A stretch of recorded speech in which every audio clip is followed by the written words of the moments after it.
Goes for the spread. Oh, he gets pulled in. Oh, no. Still have the passive here. Right now, his skill will go down. Wise Man out of the picture. Spear Destruction thrown on out. Does follow through, and now Robix falls down. There's the kick. Witty will get the Purify out. Still going to be on the hunt for roadblocks, and meanwhile, the fight is split up as Dark Baby goes down. It's a triple right there for Drew, making a Maniac. He wants the Savage. He might make his way to this. Arnana keeping him there. Lifestyle knows what's coming. Dark waves through. He'll get the Savage. Oh no, Dark Baby! Dark Baby in trouble. Arnon stuck on him, but still gonna be fighting. Now it's Witty that goes down first. The passive already popped from Wise Man. Klaus is fighting back as Lifestyle dunks on him. But now Shin, part of the fight, looking for the kill on Roblox. Couple hits, will get it. The rest of the team kind of join here into the base, into the fight, clear the waves, looking for one more kill. Robix trying to buy time, and Leonardo will just go on the hunt. Kabuki, there's the Spear Destruction. He'll be able to join that fight too. Finds Dark Baby. Immortality is going to be popped, but that's not anything to worry about as the base will go down. A Maniac at the end there. Kills in the bottom lane. The only unfortunate thing I can say is, oh my god! Meanwhile, a push up top from Chin. Meanwhile, 4 versus 5 here in the jungle. There you go. You can't escape that Baby Shiva in there. The Zaman forcing enough damage to come through with Leonardo to clean up. And Chin will jump in under the turret as Dark Baby falls. Backside with AOG. Gets the break with taunt off. But still, as tanky as they are, Hezu's going to be fine. Right under the turret, but go for it anyway. Wiseman will take down Hezu, and now fighting on the turret. Who cares about the... Are able to go ahead and form as a team. But look at this. Once again, the pressure jumping on in. Aran taking a ton of damage. Hezu falls, and Aran still buying enough time to stay alive until finally he goes down. Revitalized, and Witty goes over the walls of the base. But still, I think Indonesia exactly happy with that. Oh, that's the damage from Jin. Again, both shields, all shields in the base are popped. Now Indonesia go for a base turret. Guam on the defense. Crowder will jump in, but he just, even as tanky as is, he gets frozen with a Frigid Glacier. Hard guard again, not enough to save them. This Angela was the play for them, but Guam has not been able to make it use. A Spear Destruction will land. So busy. Look at the damage though. One shot will make them go back, and this from mid to bottom. Unless they have another idea. Final Slash going to be used, base going to be locked on. They're just going to force them to fight anyway. Cannon minions still up, but Indonesia will go in for the kills. The triple from Leonardo. Looking for possibly a Maniac, even into the base, but does turtle. But looks like they still might be able to go ahead and secure it. They're still trying to secure the objective. Here he goes, joining the fight now. Does just go in, gets the red tree off. Right now going to be in trouble, takes a ton of damage again. Bobby, Gunny gone. Everybody throwing everything at Sherlinka. They take out basically every base or whatever he wants. Oh! Yahiko able to dodge the rage. There's Crystal Blood able to find 2 as Sandrox goes down. Black Cat could be in trouble too. Whoa! Under the base he goes. Yahiko will clean it up. Lord's still going to be up a little bit longer, but they're just going to go ahead and focus down the base. Revitalize, trying to clear out the waves, but that enhanced wave already pushing in. You can see Night Owl quite low. Bobby Bob, unstoppable. Johnny Gunn will get 1 too, and they'll just wipe them out, and they'll take game 1 for Nepal. They're going for the blitz! Going for the blitz, but look, they sent Black Cat down the bottom to push. So if they can somehow get this Lord, it's going to be huge for them. There's the flicker forward, and Ganigan's going to be able to take out Sky Zone. So Yahiko's able to secure the Lord, and now the fight's going to still break out. A Final Slash able to fight too, and they're just melting. Whoa, Night Owl jumping in, not going to be able to toss up Maserop over the wall, and now Night Owl going to be in trouble. Will get punished for that decision. Lord almost here up on the top side and down at Night Owl. This is going to be troublesome for sure. Not going to defend. Now in trouble there. There goes Dead Zone. He's gone. They got 3 left, but under the turn they're going to go. Still, Yahiko waiting to go ahead and pop that shot of kill if he has to. A couple rapid shots in the face for Sky Zone as he heavy spins around trying to buy some time. But he'll get melted too, and it looks like Nepal is looking to close it out. A Final Slash able to clean up back Cat. And now, even with the shadow kill into the fountain, they're just going to throw everyone there. And they're like, guys, just locked down on the base, but they hold on as much as they can. It's a triple, a Maniac for Gunny Gun in Nepal.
Hey, after a full day of sweeps yesterday, 3 matches, we are in for 2 matches for um, us today. And it's going to be me and Naisu. Hey, Naisu, what is up? Hello. Well, it's a very rainy, Ooh. stormy day here in the Philippines. I'm glad I made it because I was running through the rain earlier on, but I'm excited. It's it's day 5 here for Iesf Asia and Oceania qualifiers. You know, we had a whole day of sweeps, me and Leo, yesterday, and again, it was nice to see some of the teams compete that we don't typically get to see. That being, for example, Laos and Sri Lanka from yesterday. Now, for today, there's 2 teams we do get to see compete quite a bit, and they're in different matches. You know, that's going to be Myanmar, and then later on Cambodia. Their opponents, though, I think is where my eyes are going to be here, Gani. That's Timor. I always say this wrong. Timor-Leste. Timor-Leste. Is that how you pronounce it? I think Timor-Leste? Leste. How do you pronounce it? You tell me. We say it Timor-Leste as is, right? But yeah, you're right. 2 matches in store. You mentioned Myanmar, Cambodia. They will take on Timor-Leste and Guam, respectively. So yeah, I'm excited to see what they will bring to the table for us today. But you mentioned the sweeps. Was it Indonesia? Oh, Indonesia. Yeah, Indonesia played yesterday. Philippines was. Did you We're off stream. Oh, okay. Yeah, we had 2 Indonesian games back to back yesterday. Wow. And both matches got sweeps, I assume. So let's see just a full recap, right? The official schedule for the day, you guys.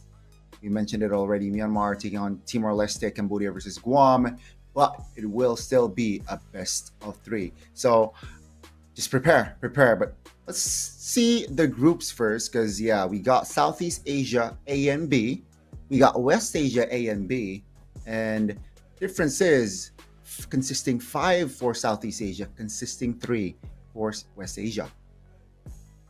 Yeah, with this, again, you know, you guys can go ahead and check online, isf.gg, to kind of stay updated with everything.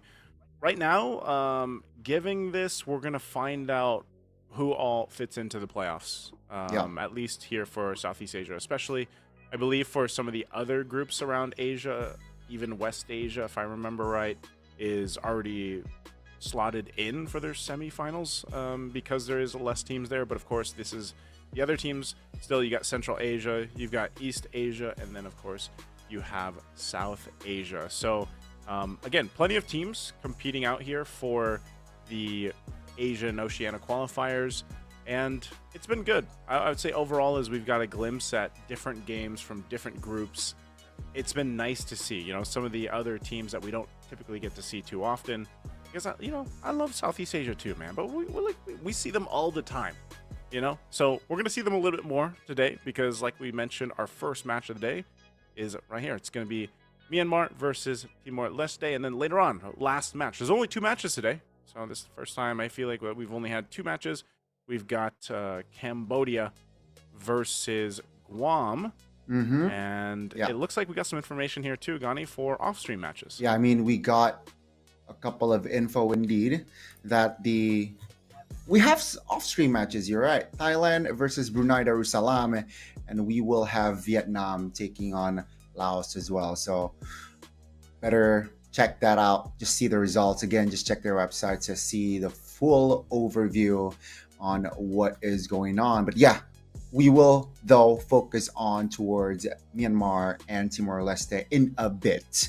All right, nothing too crazy, I feel like, in this qualifiers. No real plot twists, no real crazy, unexpected results so far. The biggest plot twist that we've seen, Gani, aside from the under 7-minute game, which was Indonesia, I think that was day 2 or something, would be the drafts. Like, I guess the drafts, in a way, like, some of them are telegraphed, but also me and Leo talked about this yesterday, how this kind of like mini patch did come out. It had some, you know, minor changes to some of the heroes out there, especially notably the Lancelot, for example. He had some minor nerfs. Some of these heroes also got buffed, like the Lilia, which we did see bring to the table yesterday as well. So there's been this like minor it's like a minor patch. It's like a baby patch, honestly. It's like a little baby patch that came through. But ultimately, the drafts are, I guess, the most curveball or the interesting part of it, because we still see the patterns of a ton of contests between junglers, that being the Lancelot and the YSS. But then also, if teams choose to ban it or pick it up, that's a whole nother story. Now, if they ban it, then what we are also seeing is some more breathing room, and this is what I was very vocal about yesterday, is some breathing room in the mid lane. Notably from Indonesia, man. Wiseman, Yehezkiel, he brought out the Aurora back-to-back both times, and so we were really wondering, like, all right, Aurora actually makes a lot of sense in the way things are with the current meta. And if you remember, when we were casting day 3, Exactly. we got to see some mix-up there, too. The chip came through, a Mincetar in the gold lane. So teams are still, I feel like, you know, if they want to throw us for a loop or anything, it's in the draft, man. Yeah, I mean, you mentioned when we were casting together that, hey, we need more heroes on the mid lane. And it seems like with this, perhaps we might see more of variety in that mid lane area. So let's see what action will the teams bring today, and hope for the best. All right, may the best team win, of course. And yeah, Naisu, how are you feeling about the match? Are you confident with a clean sweep series, or perhaps you might expect like a maybe we might see a game 3? Yeah, for the matchup. For this matchup, like our first one, I gotta say, it's tough because like we don't have enough information on Timor-Leste. I remember saying this last year too. So again, this is what me and Gani are going to be talking about here. It's a best of 3 for this group stage match, Myanmar versus Timor-Leste. And honestly, this has been the case, man. A lot of our online streams here for our matches have been, you know, one team that we have a ton of information on, that we've seen in the past quite a bit, versus a team that might not have as much information, you know, online to go about. Because here's the team roster for Myanmar. These again are very familiar names for a lot of people that watch Mlbb, and we got King Flash, Juno, Nico, Kun, and Boye. Basically the guys from Mythic Seal. So we know they're seasoned. We know the veterancy that these guys have. We know that they're able to go ahead and do amazing things. Even you and I got to go ahead and see some glimpses of this, you know, previously. And King Flash, for example, super impressive in the jungle, of course. So, but across from them is the team here from Timor-Leste. Yeah, I don't think it's going to be. We don't need to introduce the Myanmar side, but Timor-Leste, we have TLS.Yuhu, we got SX Shinra, Dong, Madeira, and we have K as well. On paper, I gotta be blunt, man. I think on paper, Myanmar got this in the bag, but hey, let's hope for the best for the East Timor team, Timor-Leste team, right? I think they can also just hopefully bring something to the table and just shine in the game, man, in the game, because it's going to be tough against a team that is not just popular in their country, but also had made their mark in the international stage. So Gani, we know how Myanmar likes to play, you know, they like to play quick, they like to play fast, early rotations. This is the trend right now in the current meta for a lot of the teams, and the teams that are dominating in their own, you know, countries or regions or leagues have figured out to do that the best. Now, I think the big thing is we have to look at, once we eventually get to that draft for game 1, is one, side selection, because that seems to play still an important role, of course, whether you have that blue side priority or you go for the red side. If they go for the common bans like the Wanwans, which was funny because yesterday we actually had a match where Wanwan, I think it was like the first match really in a while, where Wanwan wasn't banned and it didn't get picked up. Wow, interesting. So again, we always have to kind of consider like some of these drafts for some of the teams is also probably in a sense of like, what are they comfortable playing? Not everyone, just because a 1-1 is open, is going to pick it up. But I think that's the main thing. A lot of teams have adjusted to that fast, kind of quick play style right now, where a lot of the first bloods even happen before that first hurdle.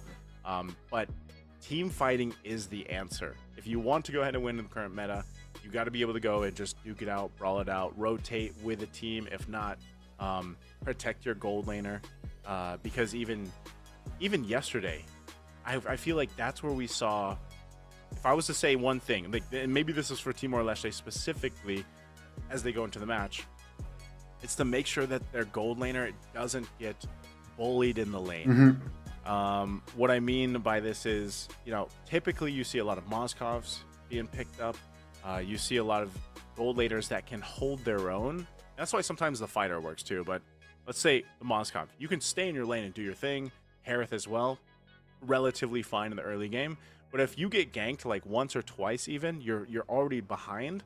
And so the teams that really struggled against Indonesia, for example, yesterday, that's what Indonesia did. I mean, they had the mindset of, let's go get a couple kills in the gold lane. After that, we'll go anywhere else. And so they delayed that power spike for gold lane happening quicker. They delayed that and were able to rotate in other parts of the map. So I think if you're Timor-Leste, you got to be able to go ahead and protect the gold lane. The gold lane experience needs to be on your side. You need to be able to go ahead and give them that opportunity to farm up and then join those fights later. And that's why, again, so this Moskov is such a common pick, because you can literally stay in the lane or stay somewhere and then just hopefully, you land your Spear of Destruction and then you join the fight. Yeah, I when you talk about the Moskov, I think it's also it's the reason it's why it's so popular as well, right? I think 2 items you can create an impact 3. It's just Chef's Kiss, and also you can bring multiple spells with him. So the anticipation, right, it's definitely there, and you're right. The SOD, the surprise effect, right? You thought it's a 5v4, you thought it's a 4v3, but then the Moskov comes in to equalize quantity wise, and then suddenly because of the resources that you already spent, the Moskov just could come through cleanly. And you mentioned the early game. I do agree. I think that is also why when you draft, I feel like area of effects, crowd control is going to be those type of elements are going to be a huge factor in dealing whether you're going for pickoffs approaches, you're going to go for a semi-team fight or full-on team fight, and the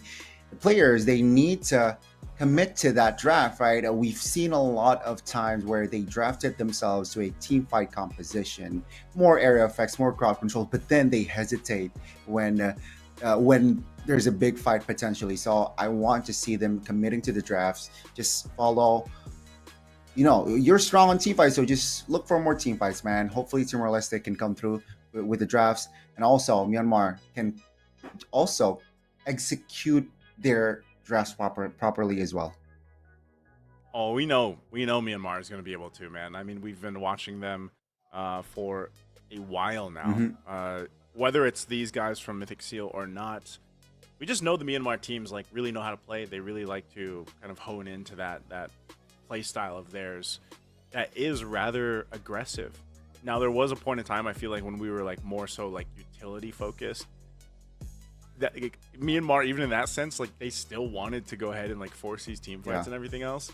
So this is why I was saying our current meta, our current trend right now for a lot of the compositions is so favorable to a lot of these other regions who maybe had a little more difficult time of the utility era of MLBB, because if you remember, we were in that era for so long that obviously teams honed in the lore dance, like we used to call it, much quicker, or let's say much more solidified in how they wanted to approach that. Whereas now, I would say all of us started out just duking it out.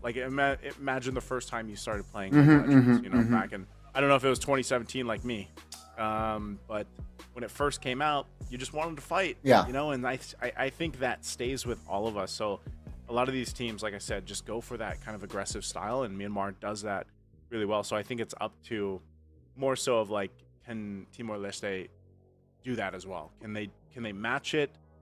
Because that's always been our question with these teams, man, against some of these more established teams that we're used to seeing is, are they actually able to go toe-to-toe with these teams on the aggressive level, but not get, not overshoot it or overcommit to the point where they get punished, because we saw glimpses of this yesterday too, when there was moments like there's these little like windows where some of these teams have moments of brilliance, and then it turns into a punishable mistake because they get a little overzealous, you know. So I think that's one of the things that Timor-Leste really needs to kind of keep in mind. Yeah. Also, I think from the side of Myanmar, right? I mean, yeah, you're on paper, you are the stronger team, but then you mentioned overzealousness. You can't be overzealous, and I think you got to respect your opponent, whether you know, whether you've done your homework or not. And let's see, Timor-Leste, are they going for the reactive approach, or are they going to match the aggressiveness that we both know that definitely can be pulled through from the side of Myanmar, man? I'm excited to see the drafts. You mentioned the hot fixes earlier. I wonder, will it affect significantly in this match, draft-wise, or perhaps we might just be seeing the conventional boxes being prioritized? What I was hoping for yesterday finally came through, Gani. Oh. Like the start of the day, Gord? I was like, please, no. Okay. I mean, that's always going to be something I hope for, but that wasn't there. It was the Eve. Like, I wanted to see the Eve come through because she had the changes. So Okay. maybe this is one of the moments where they go ahead and get to bring the Eve out for this matchup, as we are now in the draft here for game number 1. Let's go. Timor-Leste taking the blue side here. Myanmar will take the red. It seems like Fanny and Jushin, Timor-Leste doesn't really want to gamble the Fanny possibility, a lot of assassin potential. Give me the box man now. So Myanmar is saying, hey, we don't like the boxes. We know that it is still the priority, and you have the first pick, so let's just ban it out. So what will Timor-Leste go for here? Because first pick Arlet, Still got a lot open, perhaps. Yisun Shin. Yisun Shin, if it's open, they do take out the Badang, so I think Timor-Leste wants to go for the YSS. This just seems to be the kind of top priority for everybody, honestly, right now. It's the YSS, who's a little bit busted. I mean, like, there's a little bit of bustedness to the YSS right now. Lancelot, too. Yeah, you're right. Lancelot is still on the board here, Naisu. Let's see, Myanmar, will they leave both YSS and Lancelot open? And that will be the case. It's going to be the Kalea band out. So asking the question here towards Timor-Leste, what are you going to pick up? YSS or Lancelot? I hope they go, I mean, for their sake, I hope they take the YSS. Just because, again, I feel like for King Flash to be a little bit too much, you know, to take that in that first swing. But then again, we saw King Flash on the Lancelot previously in the days before, and it was quite impressive too. So nonetheless, like, that's always the predicament you find yourself in for this first phase, is really what are we willing to go ahead and prioritize or take up and then trade for that. So they go the CC. This tends to be banned out quite a bit. It has just in, you know, not only here in ISF, but even in the professional league so far. So they'll go CC. Solid choice for the XP lane. The answer is going to be King Flash's Lancelot over here, which we've seen him, like I said, do phenomenal on. And then they could take the Farsa if they wanted to. Farsa's open unless they want to go a different route, because they could pick up the Farsa in the third pick as well here. So Myanmar up to the game plan. I feel like just grabbing the Lancelot already is just, they're willing to play into the YSS if Timor-Leste takes it here on the swing. It seems like they're going for the power pick as well. Lancelot and Granger will be locked in for the side of Myanmar. They do not. I think this is a safe pick, right? Because with Granger, you have range. You can anticipate with a Purify as well. CC, I understand that pick, but it lets Myanmar dictate the draft in a sense, right? Because now they picked up themselves the Lancelot, and I guess, if whether you're comfortable or not, the YSS is left. So I don't like that going up against a stronger team on paper. But let's see, Timor-Leste to close out the first phase. I don't mind the Farsa. You mentioned it. It's going to be a range versus range. Going to be tough against a Lancelot, but hey, with perfect peel and coverage, perhaps the Farsa might work. They're going to lock in the Fredrin though, and also the Gatot Kacha. I like this because technically with the Gatot Kacha, it denies the potential Farsa pick from the opponent. I wouldn't be surprised if Myanmar like still wanted to just pick it up, like just pick that up, or depending on how they want to play into this. So they do go with their XP lane option. They'll pick up the Uranus. This at least provides that front line, that kind of bulwark that you need for, you know, your Granger and your Lancelot, because that's the main thing. So Timor-Leste is more so leaning towards, let's extend these fights, let's play around our hankiness, especially with the Fredrin here, which is surprising because they did pick this Fredrin into a Lancelot jungle, and that can work if you're able to get the start that you need. The problem is, and we saw this previously, where the Fredrin falls too far behind, even a little bit of pressure from Myanmar. Do you remember, Gani, Kun, what he did with the Uranus? Yeah. I mean, I'm pretty sure you have flashbacks of that, because he was able to just, from like minute one, he was in the side of the enemy jungle in their matches a couple days ago on the same hero. So for Timor-Leste, I hope they saw that. I hope they have a plan to go ahead and deal with Kun, because that is what he's going to do here. And so I think even with these bans, that even the Farsa coming out, Myanmar might just pick like a Kagura or an Aurora. They could actually go that way. They could pick a Selena. Selena is open as well. Okay. Which would also give them a little bit of an advantage to work against that start that Timor-Leste is looking for with the Fredrin. Yeah, I think I don't really, I see your point with the Kagura, but I don't really like it. I prefer the Selena. I really like the poke potential with the Granger, right? Yeah, a lot of heroes that were picked up from the side of Timor-Leste can close the gap, but with the Selena, you know, you can play with the range. You can definitely poke, especially mid games. They're going to lock in a hero that they want first, right? With crowd control, they are definitely lacking with their composition. So at least with the Cho, there's one pick-off potential. Timor-Leste, what are you going to do here? The Lunox and the Irithel immediately, so they do not care. Irithel can rock the Purify. So far, Timor-Leste, they drafted themselves a great composition. Lunox, though, mid-game. Can they survive that early game? Because if not, the Lunox, I don't think can deliver damage. Hey, man, we saw the Lunox yesterday, and I gotta say, it looked darn good. You know, it was able to burst down. So it was able to burst so much, and that was from Nepal, if I remember right, who played it. So we'll see if they're able to make it work this time. But I think it's going to be enough to even deal with the Uranus. So good choice here. But also the answer from Myanmar is the Kadita. So they've got their own burst hero to go for. Now this could be a pretty deadly combination with the Kadita, but also having that Way of the Dragon. So for, I would say, Timor-Leste, they have to go ahead and be ready for that. They have a great tool though. Like they have a great tool to go ahead and deal with the potential kicks. I'm wondering how many Purifies we'll see though, or if it's still going to be for the Irithel, if you still want to go ahead and take the Sprint or something here, because again, yes, you have mobility and you have the heavy crossbow ultimate to kind of jump on through, but I think that's the main thing. As long as your Irithel doesn't get caught, you're going to be in a good position later game. Now, hopefully they can get to the late game. Let's see, ladies and gentlemen, as we just jump to the Land of Dawn for our first game, Myanmar takes on Timor-Leste. The question you asked earlier answered. It will not be an Irithel Purify. It will be, though, a Lunox Purify. Going up against a Kadita Cho, I'm quite surprised that the Irithel went for the risk of not using a Purify.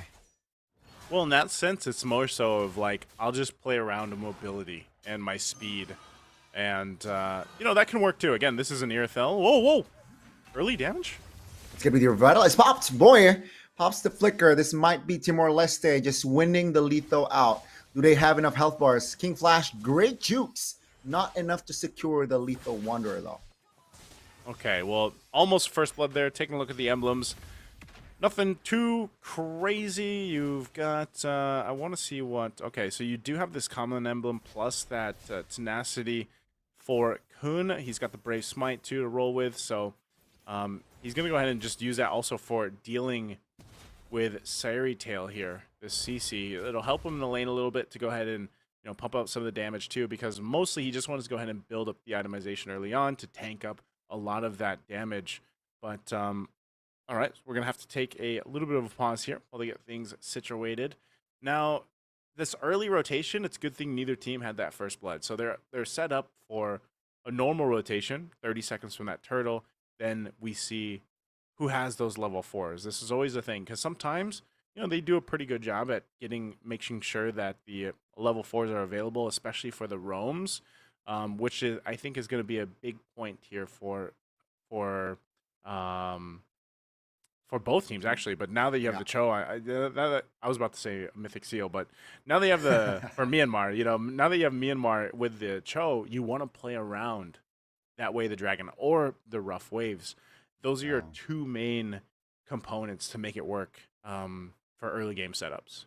I mean, in perfect world, both Rome and mid got 4, right? But let's see. I mean, they are able, if they are able to rotate that way, it is going to be very, very tough for the side of Timor-Leste to find an angle, even with a Fredrin, unless perhaps the Gatot Kacha gets a crazy AOG with their time. But ladies and gentlemen, it seems like the match will resume soon. So let's witness here. Just a minute, though. In game, it seems like Myanmar already winning in trades. Seritel is low. Yeah, he's getting pushed, but see, there's a lot of focus up there. Juno should be fine. Wow, the Rhapsody shots. Okay, he's going to take a couple too many shots. He flickers forward.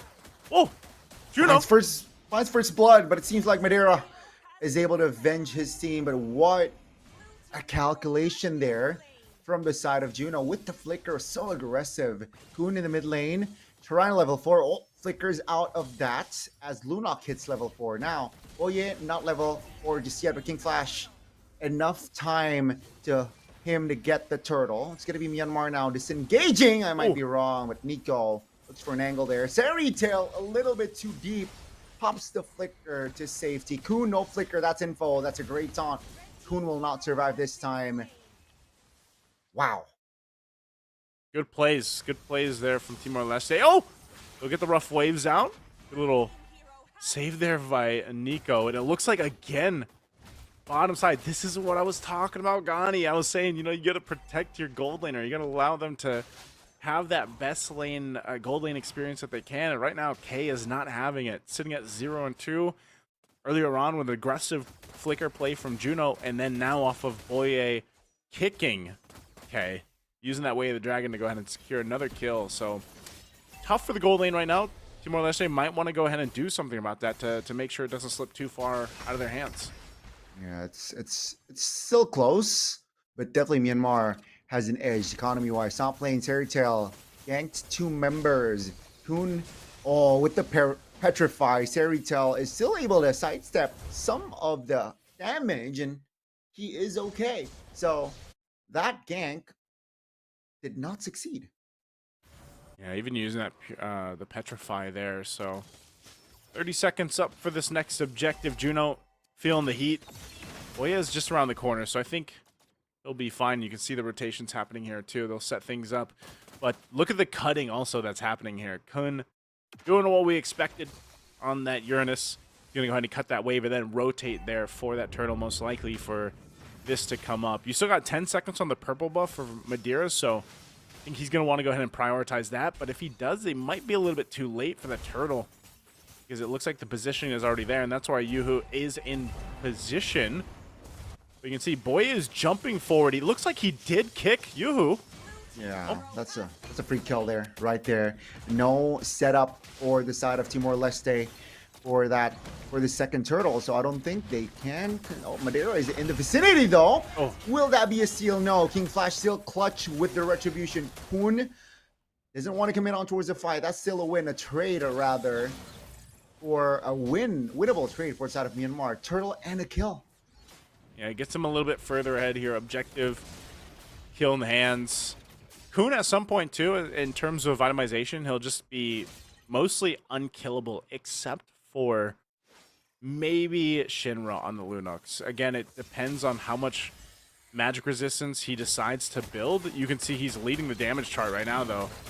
Juno, yeah, he's going to be fine. He escapes out of that one. And Boya is looking for another possible setup. This is what we always expect when the Cho is on in play. Every single time that Way of the Dragon is available, there's always a window to make a play, make a pick off. Kun is going to go ahead and chop in that wave again, cut it through. And you can see how much focus is on this side of the map. Sari Tail is even here too. Yeah, it seems like they have committed 4 bodies from the side of Timor-Leste. Myanmar, though, will respond towards the mid. Nico in trouble. Rough race pop. That's going to be revitalized. Committed not to save Gatot Kacha's life, though. That's going to be Shinra now in trouble. King Flash will find a double. Very nasty angle. The killer instinct is definitely there. Now with the taunt, 2-man from the side of Madeira. Oh, not enough to take any members. Now that's the weight of Dragon finding K as Juno finds the kill. 3 members off the board now. Myanmar, they might maintain the pressure in the mid lane. Terrytail in trouble. Ficker doesn't save him. That's the connection right there from downtown. Juno adds another kill on the board. Man, a triple for Juno. They take the purple buff. They don't get the mid turret yet, but I think Myanmar is going to be happy with that. They pretty much got everything they wanted to, maybe except the turret in the mid lane, but they're not really too worried about that. Look at the placement now, too, for Nico. I don't know if Nico is going to be able to surprise anyone down there. It looks like the turtle's going to be up, so they swing for this. And now, with that whole sequence in the last minute or so, it gives a healthy lead to Myanmar, where they've just got this power spike available now. A lot of fire spikes available indeed. Radiant also built, so more magic resistance. Rough waves pop, that's info. Revitalize committed as well. Boye trying to, ooh, great kick as King Flash collects the perfect turtle. That's going to be Shinchira finding the angle to find a kill, but instantly it will be traded. Now it's going to be Juno adding another kill on the board. Madeira, not enough damage. 3 members is on him. That's going to be Madeira running for his life. But King Flash and Juno will seal the deal. That's a double. Man, Skypiercer stacks are on. They're going to go for Sari Tail. They might try to just kill Sari Tail under the turret. Under the turret? Man, that's nasty as Kun. Man, what a connection there. The coordination was just perfect and nowhere to run for Sari Tail. Yeah, you can see this. Now at this point, Kun is able to go ahead and tank up some of those the bursts with the chaos bolts there, the chaos Salts. Hold on. We're dragging on towards Madeira. No cover, no backup. And that will be the jungler for Timor-Leste. From Timor-Leste, deleted. Now, Myanmar, it seems like the setup here, Boye, very cheeky bush. And they will take things slow now, knowing that in a minute or so, the Lord will be up. Let's just manage our waves so that we have more advantage. It's just 8 minutes in, Naisu. Timor-Leste, they're already turtling and losing turrets left and right. Yeah, this is the problem if the shields are going to be going down too. Boya with the... Okay, I thought he was going to kick. Just spots out Yuhu. But yeah, the Chaos Assaults aren't even doing much to Kun anymore. I mean, look at this. He'll take a bunch of attention. Wow. Heals on up with the Consecrate, and he'll be fine. So he's, at this point, he's kind of like this walking information ward almost for them. And they get the Brilliance out, but this is the thing. They just want this shield. If they can take it, they're going to hold the cannon minion there. But look at Kun. He's okay. He is okay. Wasting a lot of resources for the side of Timor-Leste. And Lord now is up. Lancelot and King Flash is already on it. It seems like Timor-Leste, they are rotating towards that side, but I don't think they have enough firepower to contest, so they will leave this out. Myanmar, again, with the objective clearance. While Kun is just running, man. He's running, but look at him. He's top of the damage meter. Uh-oh. It's going to be great taunt. Boya, though, finds a connection on towards Terrytail. A misposition there. Yoo-Hoo revitalized AOG defensively as King Flash jumps in, looks for a kill. King's Flash finds the connection to add that kill on the board. It's going to be 3 members just defending. See, this is why the Lancelot's so disgusting, man. He's just able to go ahead, you know, use the minions to get into the base and then circle on around and go back out. So they do get these holy shields, except for that bottom one. They're going to go ahead and march towards the base now with the Lord, making its way up top. Oh, look at the Goodness. shots!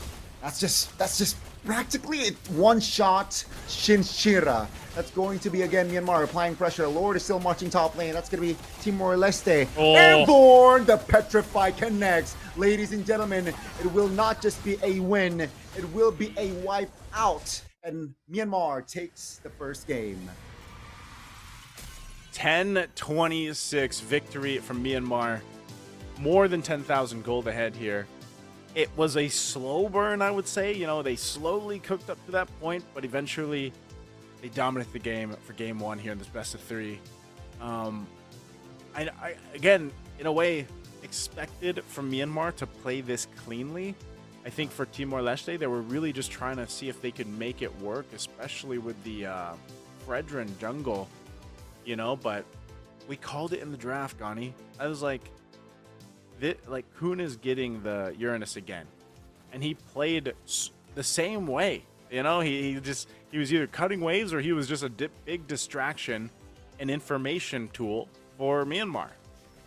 Happen again, even though they tried to at least diffuse or nullify the Uranus with a Lunox, but we also call it in draft. If this Lunox gets ahead or gets behind or too far behind, yeah, the Lunox will not deal enough damage, and we saw that, right?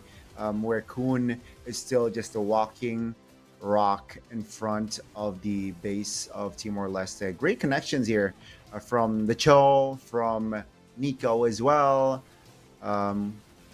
Just enabling the last 2 picks from the side of Myanmar really helped them to find this important pickoffs, right? The Cho and the Kadita.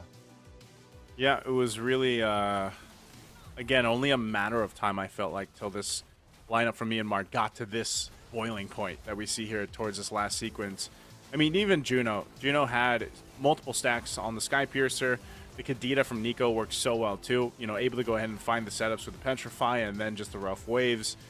And everything just ended up working out. Again, the Lancelot seems to be a big problem too for teams that aren't able to go ahead and like control it from the early portion of the game, because even King Flash, you know, in a way it's like Myanmar just was able to do whatever they wanted through the game. And for Timor-Leste, it was more so of, there was a little bit of hope of that damage with the Lunox, but even K, as I called it, I was like, if you go 0-2 early on in the gold lane, you're going to struggle right now in the current meta. And that's exactly what we saw Myanmar do. I was saying teams that have that experience and veterancy right now and really understand the current meta that we're in, they'll do that. They'll put pressure on that gold lane to just put you behind. So then the Timor-Leste almost is in a sense where it like kind of jukes the thought process, because it's like, all right, let's go make sure our gold lane is okay. But then you forget about the objectives, or you can't go and focus on the objectives so much. So then those just freely go over, as we saw here from Myanmar. You know, King Flash half the time was just freely taking turtles, or the Lord, for example. And so, again, it was this kind of compounding effect here that we saw in game 1, where Myanmar just, you know, it was a slow cook, and then all of a sudden, boom. Next thing you know, they're, you know, winning in 10.5 minutes there. Yeah, I think the amount of economy doubled when, minute 7? It was a very, it was just 2K, perhaps 3K tops, and then it's at least 6, 7 in a minute or 2, and that is what Myanmar can do, man. When they know they got the power spikes, when they know when they don't forget about manipulating waves, wave management objectives, and all behind from the side of Timor-Leste, unfortunately. So let's see. I don't think the Lancelot should be left open from the side of Myanmar, from the side of Timor-Leste. But man, that was our first game. So yeah, I wanted to see what is going to happen next for game 2. Nice2 and Gani will be back. Stay tuned for game 2, Myanmar taking on Timor-Leste.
Boys, relatively fast first game for our opening match there. Myanmar got the point, Timor-Leste on the back foot, and we are opening up for our second game. Will it be a sweep? Will they be able to force a game 3? Back with us, Gani and Naisu, and it was another showing from King Flash and Friends, Naisu.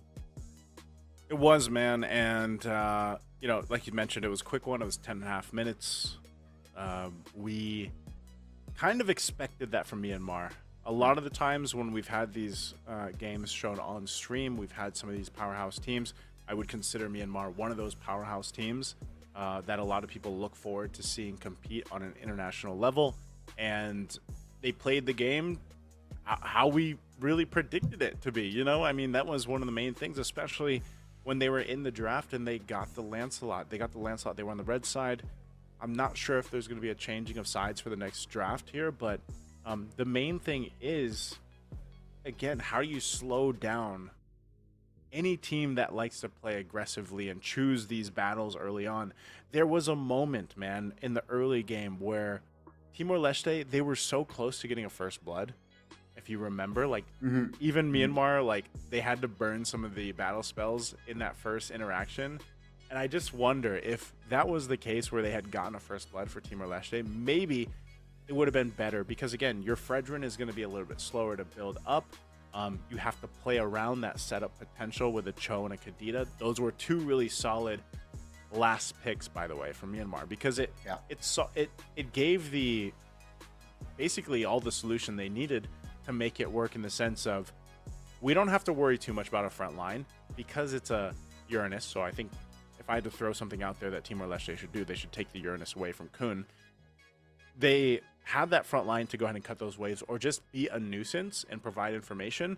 And that makes the job with the Kadita so much easier, Gani. If you know where everybody is, because Kun is just 1v5ing everybody on this Uranus, then at least you don't have to go blindly check bushes or anything else. You know exactly where they are, and you can spot them out and use that full combination. So, and then speaking of, Juno too. Juno was just popping off in the Granger. So hopefully this changes. It looks like so far it's going to be very similar bans.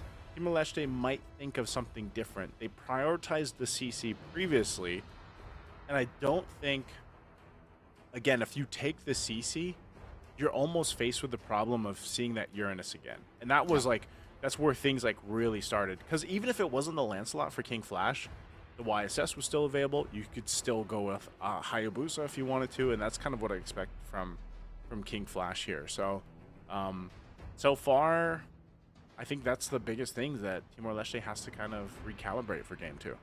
Yeah, I think the Uranus and they're both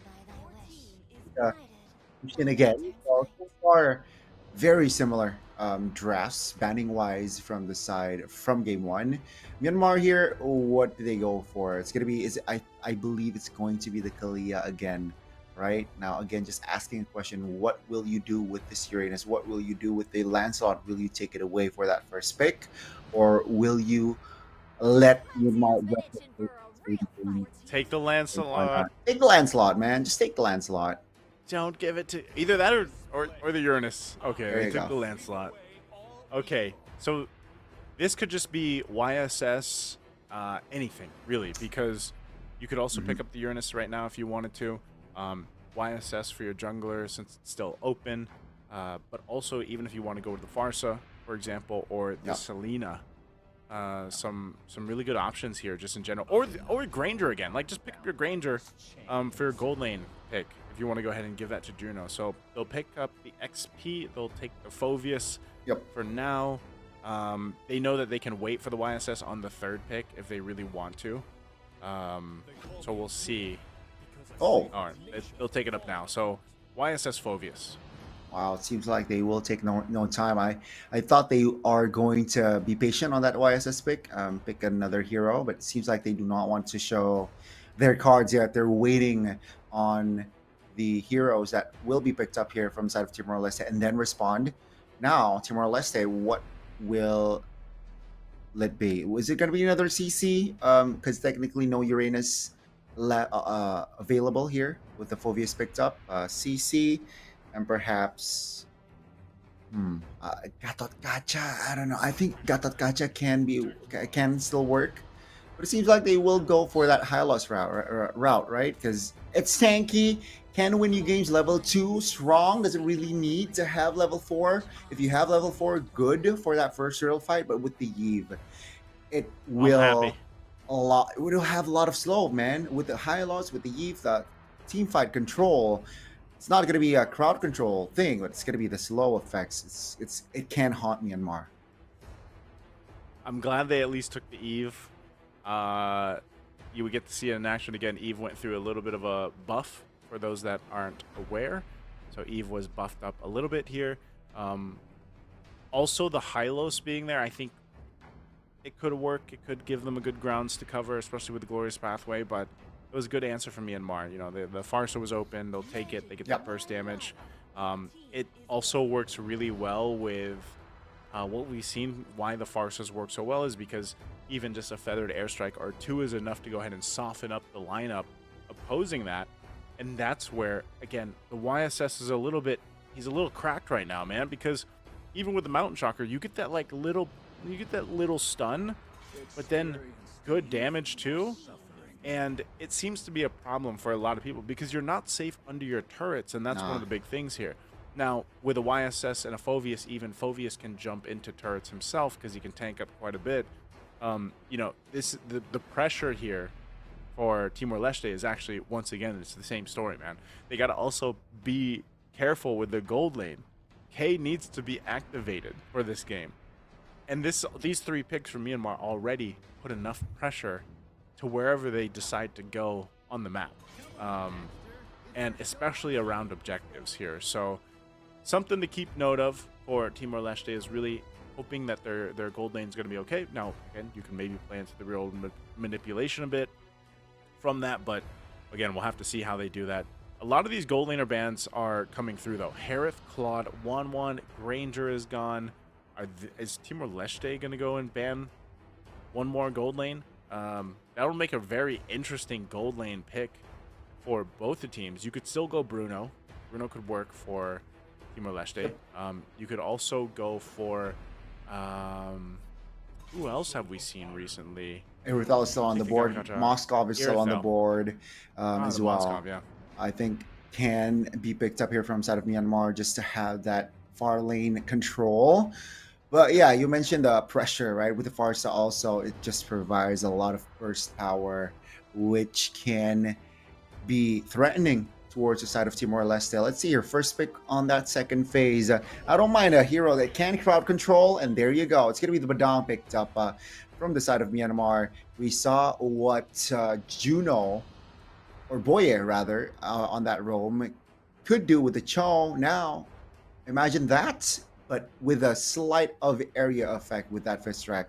So it can definitely be a nuisance towards the side of Timor-Leste.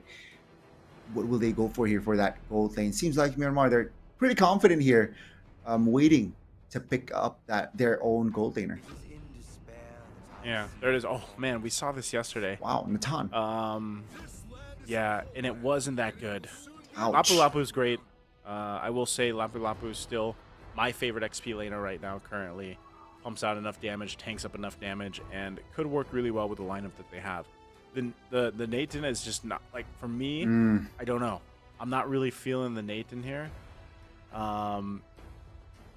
Maybe yesterday just wasn't a good day for it.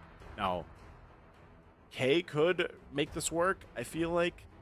Essentially, it's going to be the same thing, though. You got to be able to go ahead and protect this. Now, on the other side, maybe a Bruno for Myanmar. There it is. Bruno comes through.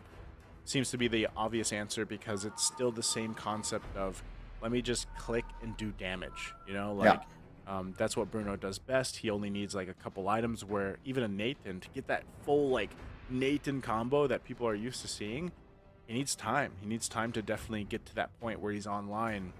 And I think given how the last game went, Myanmar is looking for a quick game again. And if they're able to go ahead and get the momentum, the snowball going early on, even when it comes to the first couple turtles, Timor-Leste is going to be in trouble. But I will say this. Timor-Leste has a good objective fighting lineup. Mm-hmm, The mm-hmm. only problem I see is if you're not able to utilize the Lancelot. Again, you prioritized and took this, so you have to be able to utilize the kid on that Lancelot, the damage he can do, and maybe count a little bit on Tail here, because K won't be pumping out a ton of damage early on. Yeah, But yeah. if they can get to that mid to late game, then I think Timor-Leste will actually be in a good fighting position against Myanmar. Yeah, man, I can't wait and just jump into the Land of Dawn. And I do want to add though that yeah, with the Iesf and the Natan, technically they survived that early game, right? Their defense is very, very strong. With the Iesf, with the Natan, it can shred lords. It can give you options or avenues to perhaps find a turnaround. But let's see, will it be another fast game? You mentioned that Myanmar wants to get the snowball rolling. Will they be able to do so? Land of Dawn, ladies and gentlemen, welcome and witness game number 2 between Myanmar and Timor-Leste. Okay, and looking at the emblems here, hold on, a little fight for the Lith Wanderer. They get the Revitalize out. Yeah, Making Flash finds the Lethal Wanderer again, so no real threat. But taking a look at the emblems here, okay, seems like the Farsa. Wow, We'll pull yourself interesting. together, a little PYT, rupture, you know. Yeah. Yep. So, and that tells us that a lot of times Nico is going to be using the flicker probably aggressively too, man, to be honest. But we have seen, you know, it's also a good use of it, using it defensively, where you make some more space when you're in that feathered airstrike and you flicker backwards. We've seen that plenty of times, but I think even that mystery shop there for the Nate and, of course, for K is going to be great. I hope, again, that K's able to just go ahead and have a way better time, because you can see, even in the lane, K's struggling against Juno. Yeah, it's already they gotta wait. They gotta play this right here, especially for K. Bottom side though, that's already Tail popping a flicker, so that's info. No Bravest Fighter flicker play for that first turtle fight. And seems like Myanmar here taking it slow. Iesf or Shinra already in a good position to provide info. Oh, great awareness day by Nico. Feather airstrike pop. Real world manipulation as well. Now the damage though this time will be enough. Shinra finds a solo in the river. Now it's a 2v2. I don't think Myanmar can take this fight now. Mountain Chalker pop. Seems like with the first crack, Tail will be deleted. Seems like they beg to differ. Glorious defensively, but the damage will be enough to take them down. What a recovery from Myanmar. Oh, the Glorious Pathway dropped down, and then with a fist crack, you run into a wall. That feels bad for Yoo-Hoo, man. Again, a fight from Myanmar. They get the objective. Juno battling out with K still. Almost solo. That's a flicker burn. Take a look at Badong. Oh, yeah. Take a look at Boye there. Oh my goodness. With the flicker himself. He will seal the deal. Now seems like Timor-Leste, they will avenge his teammate. Boye, no flicker. That's the info. Yoo-Hoo, Law and Order, not really there. So Myanmar, yeah, no counterplay from the side of Timor-Leste. Bottom side's a 1v1. Oh my goodness, that's another solo. A lot of solo kills are occurring here on the board. Gani. How many 1v1s are we seeing here, man? Oh, here's another one. Oh, you might see another one. Law and Order though doesn't really connect. Nico pops the flicker, not giving the solo kill this time. But yeah, what an opening, man. What an opening. 4 minutes in, we got total 5 kills already. This is what I was saying. You know, Myanmar would play like this, and you can see K forced again to the turret. So help K out, please, Timor-Leste, because Juno going to build things up. You can see that feathered airstrike already being used. This is what I was expecting from Nico too. So for them, oh no. 2v1, Juno almost finds an angle to take K down.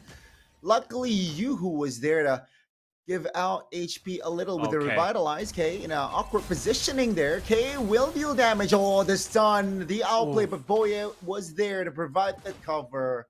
Great action there provided by the 2v2 top lane. Does Juno have, what's the first item on Juno? He's looked like he just flickered. Up top on the top lane, they're going. Oh, Feather Airstrike, Yuhu. Oh my goodness, Shinra this time will fall. That's gonna be Yuhu now very low. Oh. Nico finds the burst damage, enough to complete his double kill. And they're not letting up at all. Myanmar knows their advantage. They're finding it all across the map. They're going to get another objective. I mean, this early on, you get yourself a really healthy lead already. You can see the lane swap, too. Juno's going to be down here on the bottom side now for Sarytail.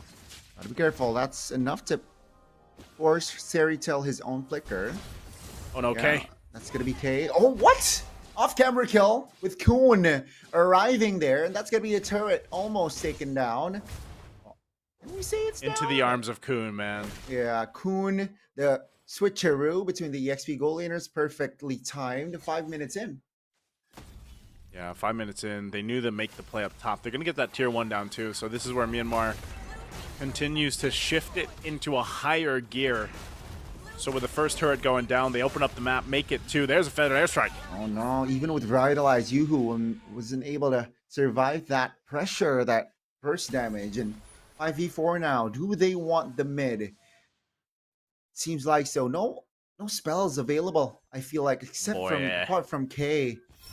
Yeah, boy, very cheeky positioning. That's going to the fist crack landing. Shinra taken down first, and that's going to be the mid turret. Myanmar gets another objective on the board. This is much more dire, I would say, in game 2 than it was for game 1. For Timor-Leste, just something about this isn't clicking for them. You can see that too. A lot of the first items just being built here for Timor-Leste. Feather of Heaven for Nathan. That's why I'm saying I don't really like it because it takes a while to go ahead and build up. And you know, when you're gapped like this, you know, you're 1,000 gold behind. Tough position to be in. And you, like I said, you got to rely on the team to help you out. So gonna be kind of forced to just farm up what he can. But look at this. Oh no, nowhere to run. K stunned up. Now Shinra in trouble. Flickers out, but Kuhn is there to provide the demonic force or the infernal pursuit, and that will be enough though for Shinra to survive. Seems like the neutral objective will be their main focus here from side of Myanmar, and no play whatsoever from Timor-Leste. Just a kill so far. Yeah, Turtle's gonna go down, but this is the pressure on the purple buff.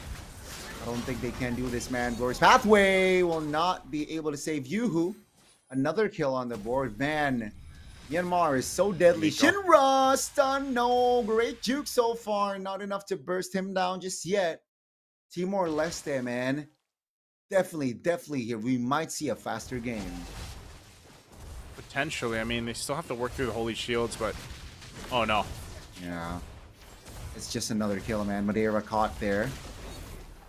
But man, Myanmar, very sharp execution so far.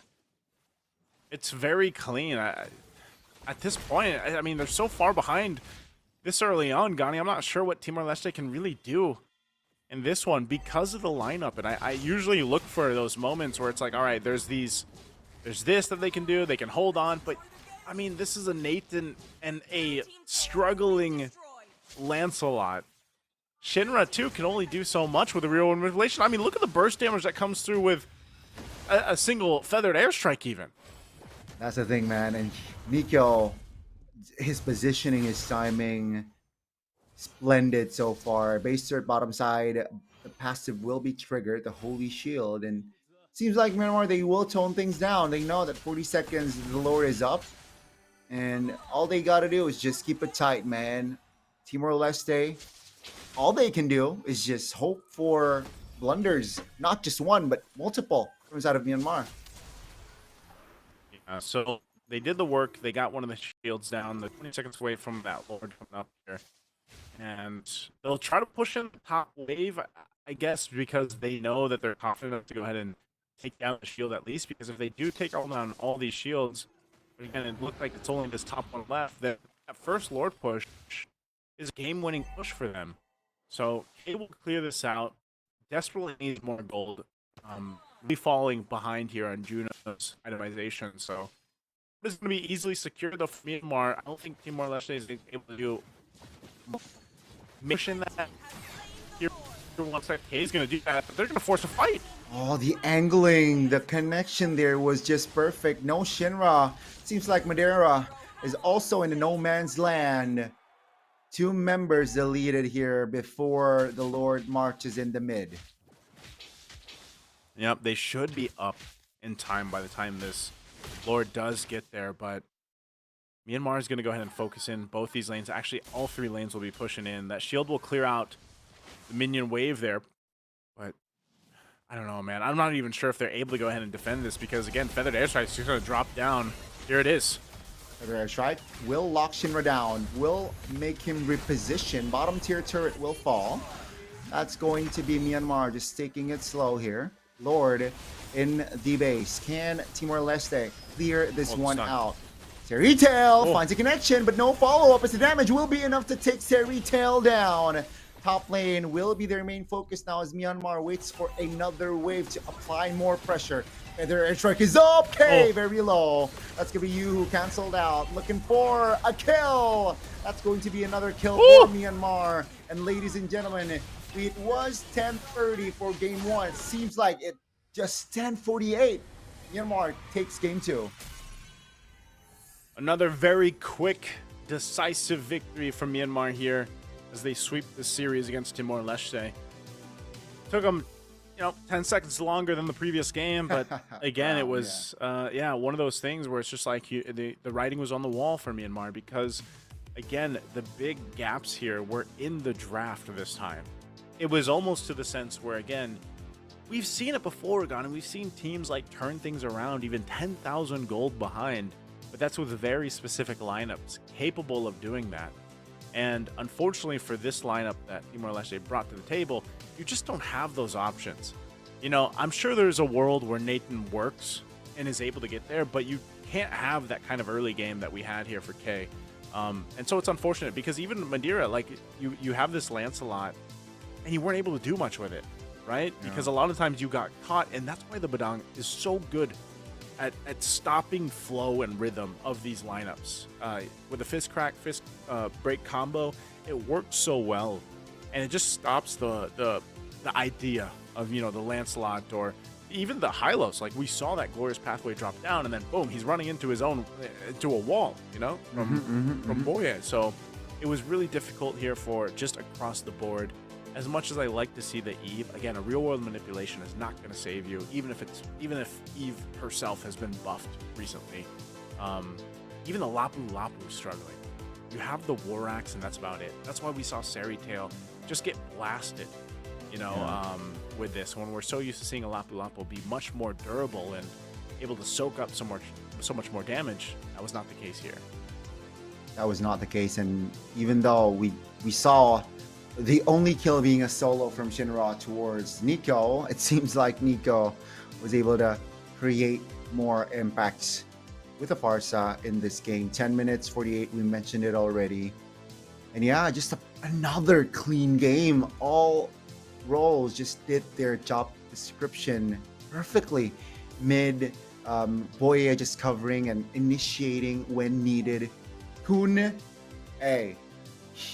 without the Uranus, Kun can definitely still rock the Phobia. 704, noteworthy play as well. And King Flashy's just doing his job, man. Just jungling and also just providing info with the Mountain Shocker.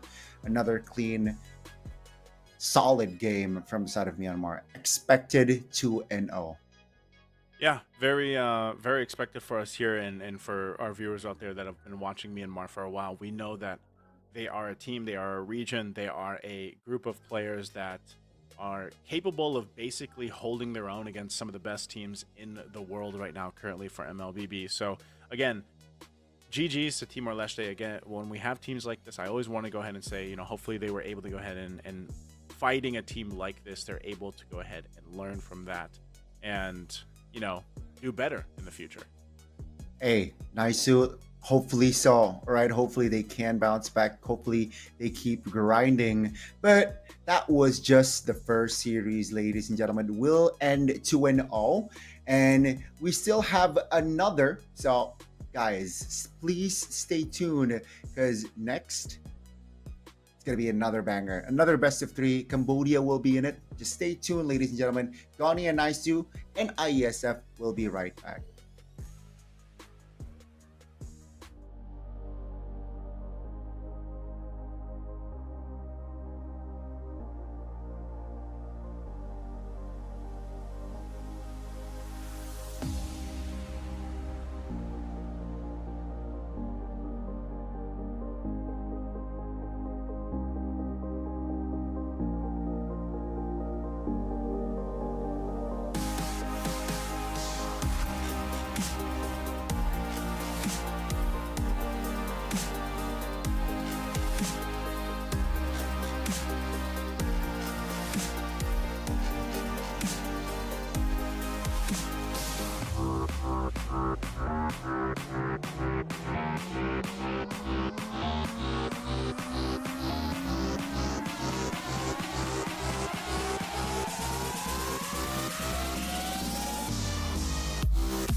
And we are back after the about an hour break. So I hope everybody got a chance to go ahead and hydrate, get some food in you.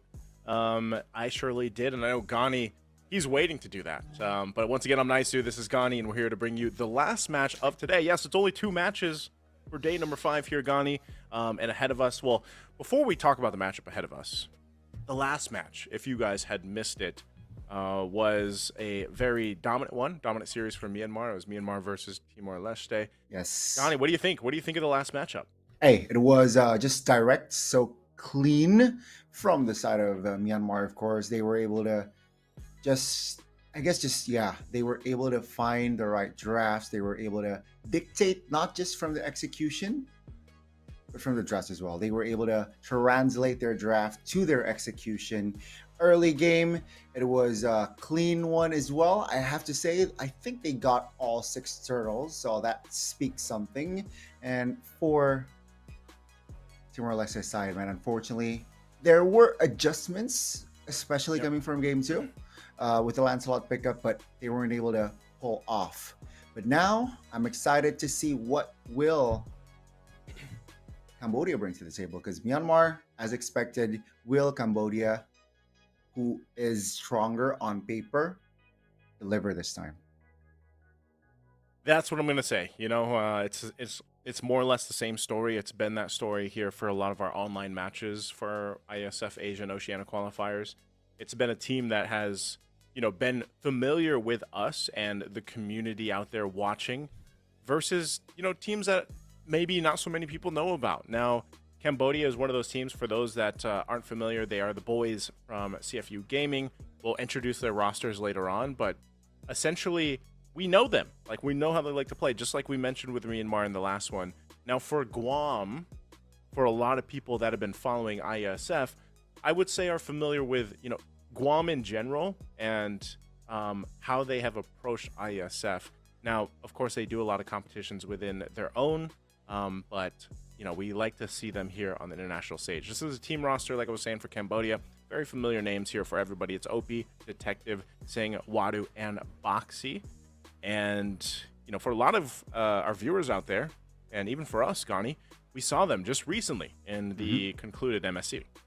Yeah, it seems like they were able to create them, have their mark in an international stage multiple times already. Meanwhile, for Guam, let's welcome Kai, Secret, Slopez, Zukato Zen, and Hezu.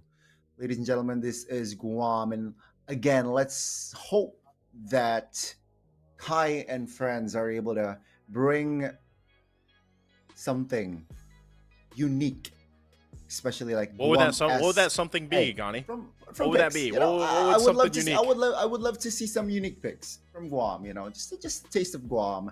Maybe we can see a Gord. You know, maybe that's their meta. Maybe that's their main thing, main mid laner. Hey, bring something new to the table. Sure, you know. What's your personal wish list?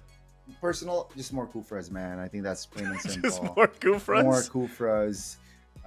Here and there, maybe not first phase, but second phase, you know, because we tend to see a lot of the assassins, especially in this patch. And I feel like with a lot of like hero with mobility, a lot of hero with with, you know, slices and dices and one dashes, right? Kufra can definitely negate that, nullify that movement. So yeah, I want to see more Kufras, but I do expect Baxia still is the priority. We saw that banned out. We saw him banned out. We saw the Baxia banned out twice in both games. So, FYI though, in case you guys are wondering, Thailand versus Brunei, it's done. Thailand won. So let's see. An off-stream match as well. It's going to be Vietnam versus Laos. So keep an eye out. We're gonna have to keep an eye out again for all our viewers out there. If you really want to go ahead and keep track of everything, you can head on over to isf.gg, and that is where the information is put out much quicker than anywhere else. I think even faster than for us here, you know, Gani. But spoken like a true Kufra main. This guy has 3,000 plus games on Kufra, by the way, for anybody that was wondering why he's hoping for a Kufra pick. Very equivalent to me, always hoping on the back end of my brain that, you know, Gord gets to come up as someone who also has 3,000 plus games on Gord. But one of the things is that yesterday we actually got to see a Kufra. I know you weren't casting with us, with me and Leo, but we actually got to see a Kufra. If I remember right, it was Nepal that played it. It was one of those picks that got chosen. Was it? It might have been one of the other teams, but it was Nepal. But it was against a Fanny, and that seems to be, one of those go-to answers to deal with the Fanny. But yeah, I think Kufra still fits pretty well in the current meta. Interestingly enough, too, yesterday, for those that missed it, we had our very first Savage of the Iesf Asia and Oceania qualifiers, too. Can you guess who that was, Yanni? Can you just throw out a random guess? Let me think. Joe? Is it Joe? Yeah. Oh, okay. Okay, there you go. Wait, we say Jew. Is it Joe or Jew? I think it's Joe. It's Joe. But he's got like 8. He's got like 6 O's. That's the troll, man. That's the troll. That's the troll. It's Joe, okay. Man. I don't think it's Jew. You. I don't think it's Jew, bro. I don't think it's Jew. That's all I can say. I'll trust you. Yeah. I'll trust you on that because yeah, he got a first. Well, it was funny because in that game he got a Savage, and then if I remember right, Kabuki got a Maniac, all in one game. So that was our first one of ISF. Set after set, then. That's what I'm saying, though, man. Like, that's why we need these teams. I know we're waiting for the draft here, but that's why we need the teams, for me personally, to just get rid of the Lancelot. Like, just get rid of him. I know teams are still picking him, or they're trading it for the YSS, but get rid of the Lancelot. Or the other way that you make it work, and we've seen a couple teams do this now to go ahead and stop that, is literally just to put pressure in the jungle in that early rotation. But even so, like, he's just kind of weird, It's like, even when he's down, Lancelot's still able to do some pretty cool things. So I almost expect his kit to eventually feel a little bit of the nerf hammer later on. But we're jumping to the draft here, guys. We've seen this, we saw this yesterday, too. I was wondering, because I was Karina like, Bandal? Leo. Yeah, I was like, Leo, what is this? Like, why is it the Karina? And, I think it's just something specific to Guam here. Again, big shout outs to Guam. They're all really fun players and happy and go lucky players. We've got to meet some of them and, of course, their staff behind them last year. And it was great to see them. So this is, again, another monumentous task against who they have to face against. And hopefully they can go ahead and maybe potentially get us to a 3-game series here. Yeah, let's see. It seems like, though, they will respond with the Lancelot, man. You mentioned you went pretty vocal on, like, you just fan up Lancelot. Using it, if it's not a power pick for your team, just ban it out. It seems like they will do that. And yeah, Kalia banned out. So now, will the Fanny resurface? Will other priority picks be available? Because I think Guam here, what their approach should be is just be more reactive, right? I think Cambodia, similar to Myanmar, they're going to play aggressive. So if you can draft yourself a comfortable early game, there's a great power spike in the mid game, I think you can do well. And match 1, protect your gold laner, man. That seems to be what a lot of teams need to figure out. Like, if they haven't figured it out yet, protect your gold laner. And I did say, like, when we were watching Guam previously, like, they opted for the Moskov. Like, that seemed to be more of the comfort that they went for, especially for Slope Ezzy. And I think that can be a similar situation where if the Moskov is open, we can kind of expect him. It's either that or the Granger. But one of the bigger things that Guam could have improved on from their matches yesterday was securing that jungle rotation. And this is going to be like the answer for a lot of teams right now. In this case, it's Zukato Zen. Zukato Zen, a lot of the times, he fell behind in the early game. And teams will go ahead and punish that if you're not careful enough. So whatever jungler they decide to pick, which, by the way, the YSS is going to be open here. So there's a potential that it's Cambodia's priority. If that's the case, then Guam has to kind of think, what are we going to pick to deal with the YSS? If I remember right, even yesterday, like, if they go for utility, for example, or the Fredrin, which we've seen a couple times, good ban, so they take it out, is if they fall behind, I feel like they almost put themselves in the situation where they're trying to force things to catch up. But with the Baksha being the next best option, with Lancelot and YSS being taken out, this might just be a Fredrin game. We might actually be throwing it back a little bit here with Guam if they do decide to pick up a Fredrin in the first phase. We might see a Fredrin, or if they want to perhaps go on a little unconventional way or route. We have seen this multiple times as well, Akai, right? We have seen numerous times where Baksha meets up Akai, but let's see, the Fredrin seems the most natural response. And yeah, I mean, Baksha, the thing is, Baksha, why is it such a priority? It's still a flex, right? You can go for the roam route, so Guam needs to keep that in check. Seems like they're taking their time here, so they will lock in 2 heroes, and that is going to be the Hylos and the Granger. So yeah, what they want here is someone that can sandbag you, and perhaps with Revitalize can support you with that health, and someone that can poke from range. It can work, but they again just gotta keep their distance here, because when the Granger doesn't really get his Sky Piercer stacks, that Granger can not be lethal. I mean, not be lethal in a sense. And that is going to be the task for Cambodia.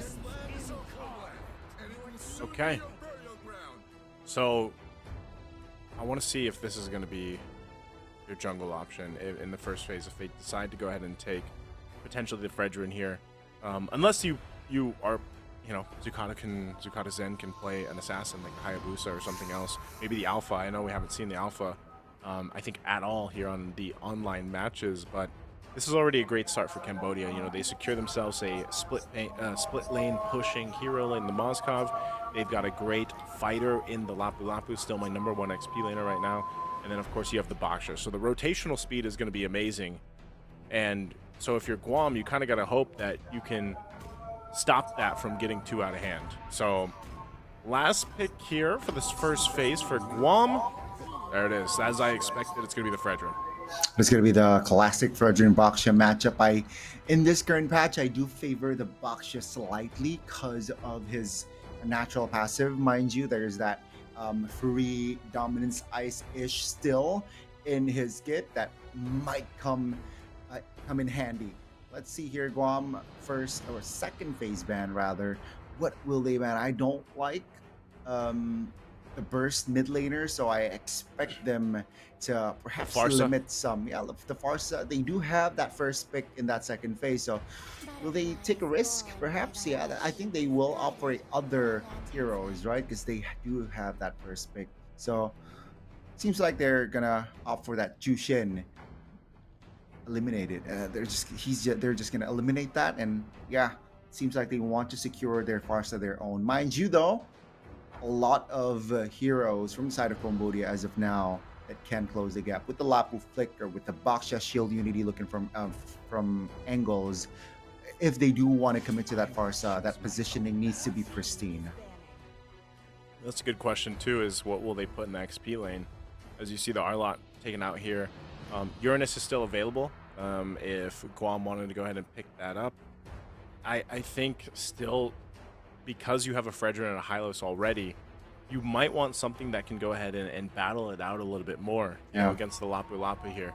I know we haven't seen too much of like the Esmeralda, for example, but also the Glue might be decent. Again, if you go that route, if you go something like the Glue or something that's a little more durable in the XP lane, then the game plan shifts for Guam to, all right, let's just play 4-1. And that 4-1 concept is really playing into your gold lane. Now, if that's the plan, it can work, but as we've seen before, teams will just focus down that gold lane a couple times and then scale up from there. So also the mid lane is going to be a big pick for them. It's funny how much Selena has swept through our drafts even today, because a lot of those teams still like to go ahead and pick up a Selena just because of the vision, and then of course the arrows that stun, like one of the longest, if it's not the longest stun in the game, the Abyssal Arrow here. So last ban do they let the Farsa go through, or does Cambodia want it? Okay, they're going to focus on a roam. Yeah. Interesting that they take out the Matilda. Maybe they're thinking the potential for, I don't know, the Hylos to be flexed into the XP lane. Yeah. Yeah. And again, it's one of those just great heroes that pairs well with the Fredrin. So just to cover the grounds, they'll take out the Matilda. They don't want to take that risk, right? The combination of Matilda Fredrin is still annoying. You mentioned the mobility from Cambodia, so with the Matilda, it might actually equalize on that mobility. So the Farsa, will they take that risk as well, right? The bravest fighter is going to be annoying for Guam if they do lock in that Farsa, and it seems like they will take their time on that mid laner lock-in. They want to lock in the Cho first. They do need perhaps crowd control. I agree, and it seems like it's still up in the air. Will this Cho go mid or EXP? Can go both ways. Seeing like this, I prefer Cho EXP Hylos Cho Roam Hylos EXP. But hey, let's see. Cambodia, they will lock in that Eve. I like this. It's a great addition because technically with the real world manipulation to play around with, it will have that Ox set up during neutral objective fights, during big team fights, and with the Angela, man, it is going to be nasty. That hard guard can go through Lapu, Baxia, and even Moskov in the late game. Oh no! As soon as I saw the Angela pop up, I was like, oh no, now I'm worried. I'm worried here for Guam because you just don't have enough to like go through that early damage. Oh, okay. I'll take that back now because I was wondering what it would be to get through that sustainability, that healing, the shielding, and everything else with this Angela here, and also just how kind of durable this lineup from Cambodia is. So Guam's answer to it is the Gushin. How do we feel about the Gushin here? Gushin mid lane, it's a high risk, high reward hero, man. I don't like it against Baxia, I don't like it against Lapu, but I do like it going against Angela. If she overextends, I like it against Iesf. The Iesf, it's a good target when during real world manipulation, since it's just static. Moskov a little bit trickier to catch, but hey, again, we mentioned that I want to see unique heroes from the side of Guam. It seems like they heard and they listened and they pulled through. Gushin last pick. Yeah. They heard, man. They heard, man. They heard it. Gushin last pick is a huge risk, I would say. There's got to be some finesse here in a sense to make this work. So I'm all for it though, Gani. I'm all for it. Bring out another hero to the mid lane. Also running the Petrify. So ladies and gentlemen, welcome here to our last match for day number 5, Iesf Asia and Oceania qualifiers. It's down to this for Cambodia versus Guam. Will Guam get one of their very first victories here, or will Cambodia, the team of, for a lot of us that are known as CFU, will they make it forward a little bit further? Whoa, Boxy's actually quite low. Yeah. He must have taken, so the Petrify wasn't used from Secret. But yeah, a good little early aggressive start. Whoa. So Ezzy is on the roam now. So Hezu actually went to the goal lane. This is different from yesterday. Totally different. Yeah, it seems like both teams are just going at it here earlier on. That's going to be lethal. Not contested from the side of Guam, actually. Cambodia will take that one. Baxia already in the jungles of Guam, so that's not a good sign. If you're the Fredrin, you do want to have that farming pattern smoothly for Fredrin's side. Shieldheart here with no revitalize, zoned out. It's actually a freeze lane, top lane. Emblem check. It is going to be a bargain hunter there for the Wushin. Oh, they might want to force this. Oh, looks like they might. Zukato, Zen, gonna be in trouble. Not level 4 yet either. Does slide through, but there it is. First blood going in the hands of Opie. They're in this side of the jungle, and now Guam scrambling here to not fall this far behind early game. Now, you're seeing the amount of gold that they already have, too. Secret, gonna be the next to go. He's gonna get stunned and wrapped up by Boxy. So Boxy picking up a kill. That focusing mark really helps, man. That's 6%. Is it 6%? 6%, I think it is. Still of extra damage that comes through that focusing mark. And it's still early game, so that 6% is, you can feel it. You can feel it, especially later on as well. But it seems like no contest whatsoever. It's a free neutral objective for Cambodia. Yeah, look at this. Once again, Lopez, you're going to be in trouble. Not even level 3. It does flicker. Boxy, though, on the run. Gets him with the little love wave. Popping out the damage. Still working for more. They're going to be able to take the orange buff, too. And now Shield Heart in trouble. Spirit Destruction already used. But, man, this is already not looking good. You're looking at, what, 3,000 gold for Cambodia?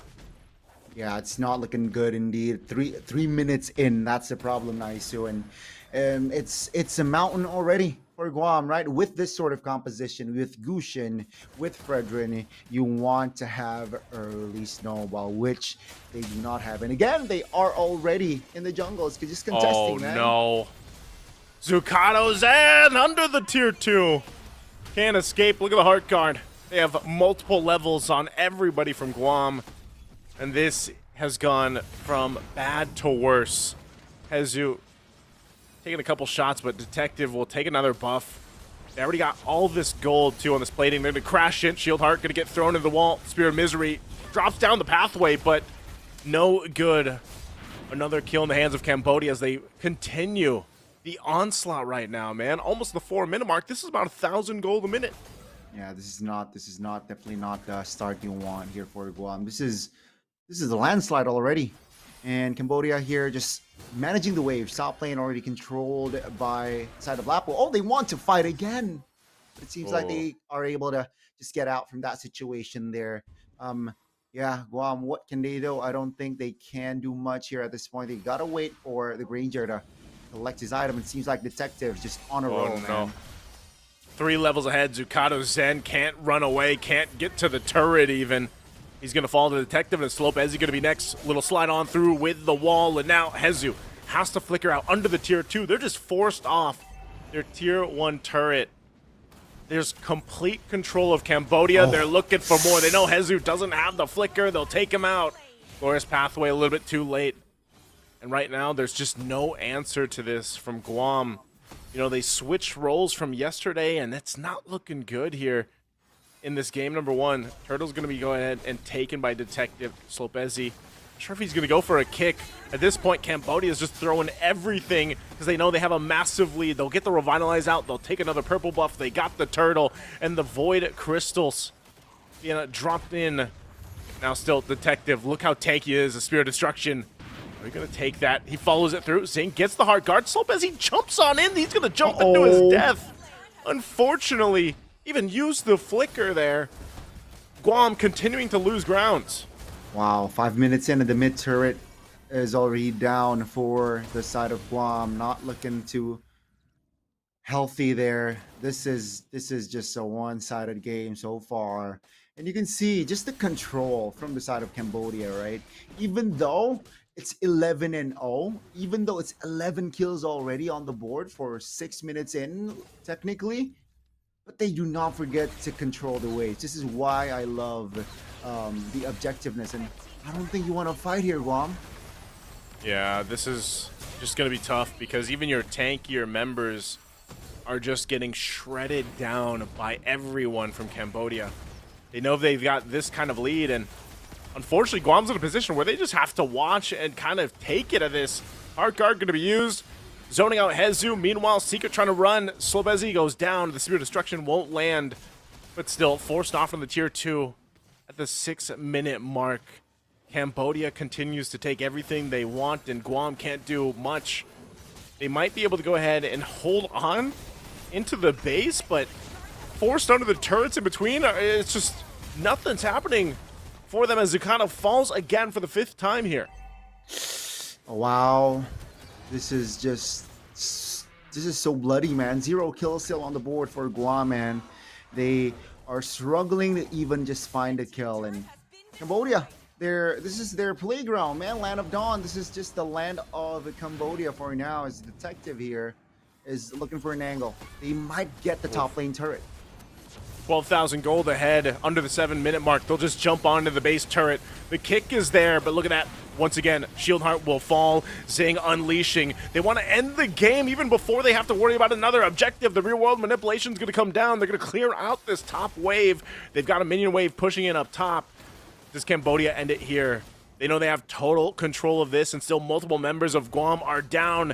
It looks like it's going to be a quick win for Cambodia as they lock on the base already. What can Guam do? They're throwing everything they can at them, but it's not enough as Cambodia takes game 1 in 7 minutes and 33 seconds. What the heck is going on? 7:33. Man, that's fast. I know it's going to be a landslide, but I did not expect it to be that fast. Nice. Under 8 minutes, and well done from Cambodia. It seems like they already got the dub from the Giraffes as well. Nice. So I gotta say that last pick, Angela, really just cherry on top for their draft, and execution wise it was perfect. 0 kills for Guam. I think 17 on the board. You can definitely see it from the highlights here. Early game level 3, not even level 4. Zucado Zen got taken down, and it's already just Guam already lost control at that point. From that point on, they were trying here and there, but every time Detective is ready, the hard guard will definitely assist the Detective, and you can see the 4-man gank here, bottom side. Their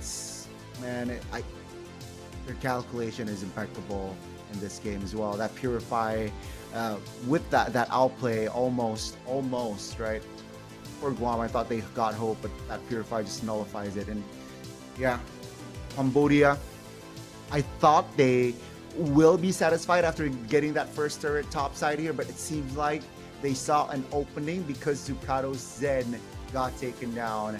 And with the wave coming in, Cambodia say, hey, hell, let's go end the game. And they did. 0 kills on the board for Guam. That is crazy work from Cambodia. Draft-wise, it was perfectly balanced. You got a lot amount of DPS, a lot of good amount of crowd control. The important part is that hard guard. Combined it with Bakshiar, who is ahead. Nothing can stop you. Granger unfortunately wasn't an answer. If it was a carry late game, perhaps it might make a difference, but even carry early game struggles, or if you have a lot of composition that can overwhelm you. So again, just perfect drafts. Item wise, nothing too crazy. It's just a 7-minute game, and you can see Cambodia here, even from the gold obtained, damage taken, damage to tower is 0 from Guam. You can see the total dominance here. Nice. Yeah, it was tough to see, man, honestly. Again, I'm always rooting to see, some of these newer teams, newer nations come through and compete, but Guam being one of them as well. Unfortunately for them, it's just like this is a matchup of an opponent that is they're outmatched. I mean, that's the sense of it. Just because, again, Cambodia, these guys are very experienced, very seasoned players, and Guam, their improvements over the last couple of years of Iesf is there, but they're clearly one of those regions, a part of the world that just needs a lot more time to catch up. And we saw this, with many people that have just started competing in the Mlbb esports atmosphere. So it's going to be one of those things where you almost are like you're just holding on, because that's what it felt like for that game. It was as quick as ever, and we'll see how they adjust for that for game 2. We are going to be taking a short break here for you guys and for our players, of course, before we head into game number 2 here. Again, I'm Naisu. This is Gani. We'll be back after a few minutes.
that was how many minutes our first game was in the series. Once again, I'm Naisu, this is Gani, and we're in the middle of a series. The last one for today between Cambodia and Guam.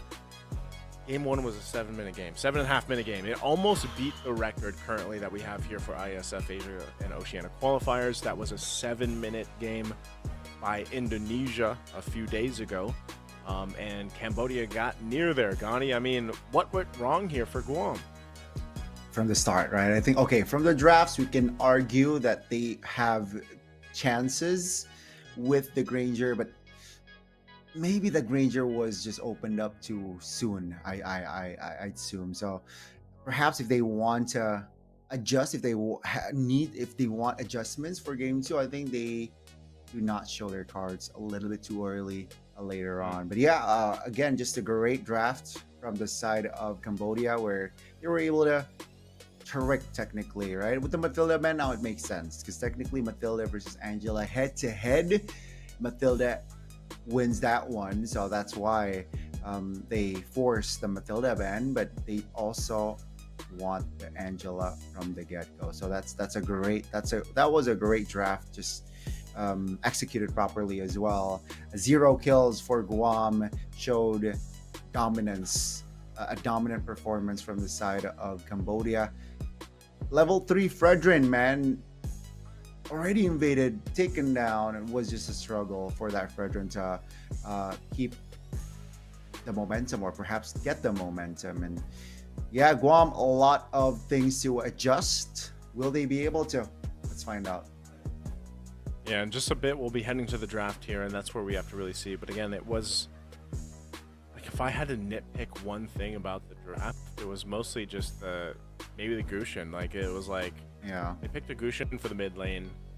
We didn't even get to see it get close to like coming to fruition though, because maybe in that first few minutes of the game, I remember seeing, you know, they got low in the mid lane. It could have gone either way. The Petrify wasn't used though either. So, but I don't even know if that really would have changed much of the overall game. Maybe delayed it a little bit to like the 8+ minute mark. But you know, when we're talking about games that get to a scale of like you're getting 1,000 gold ahead of your opponent per minute, because we were 3 minutes in and there was already a 3,000 gold lead for Cambodia. Like that in itself is a crazy snowball.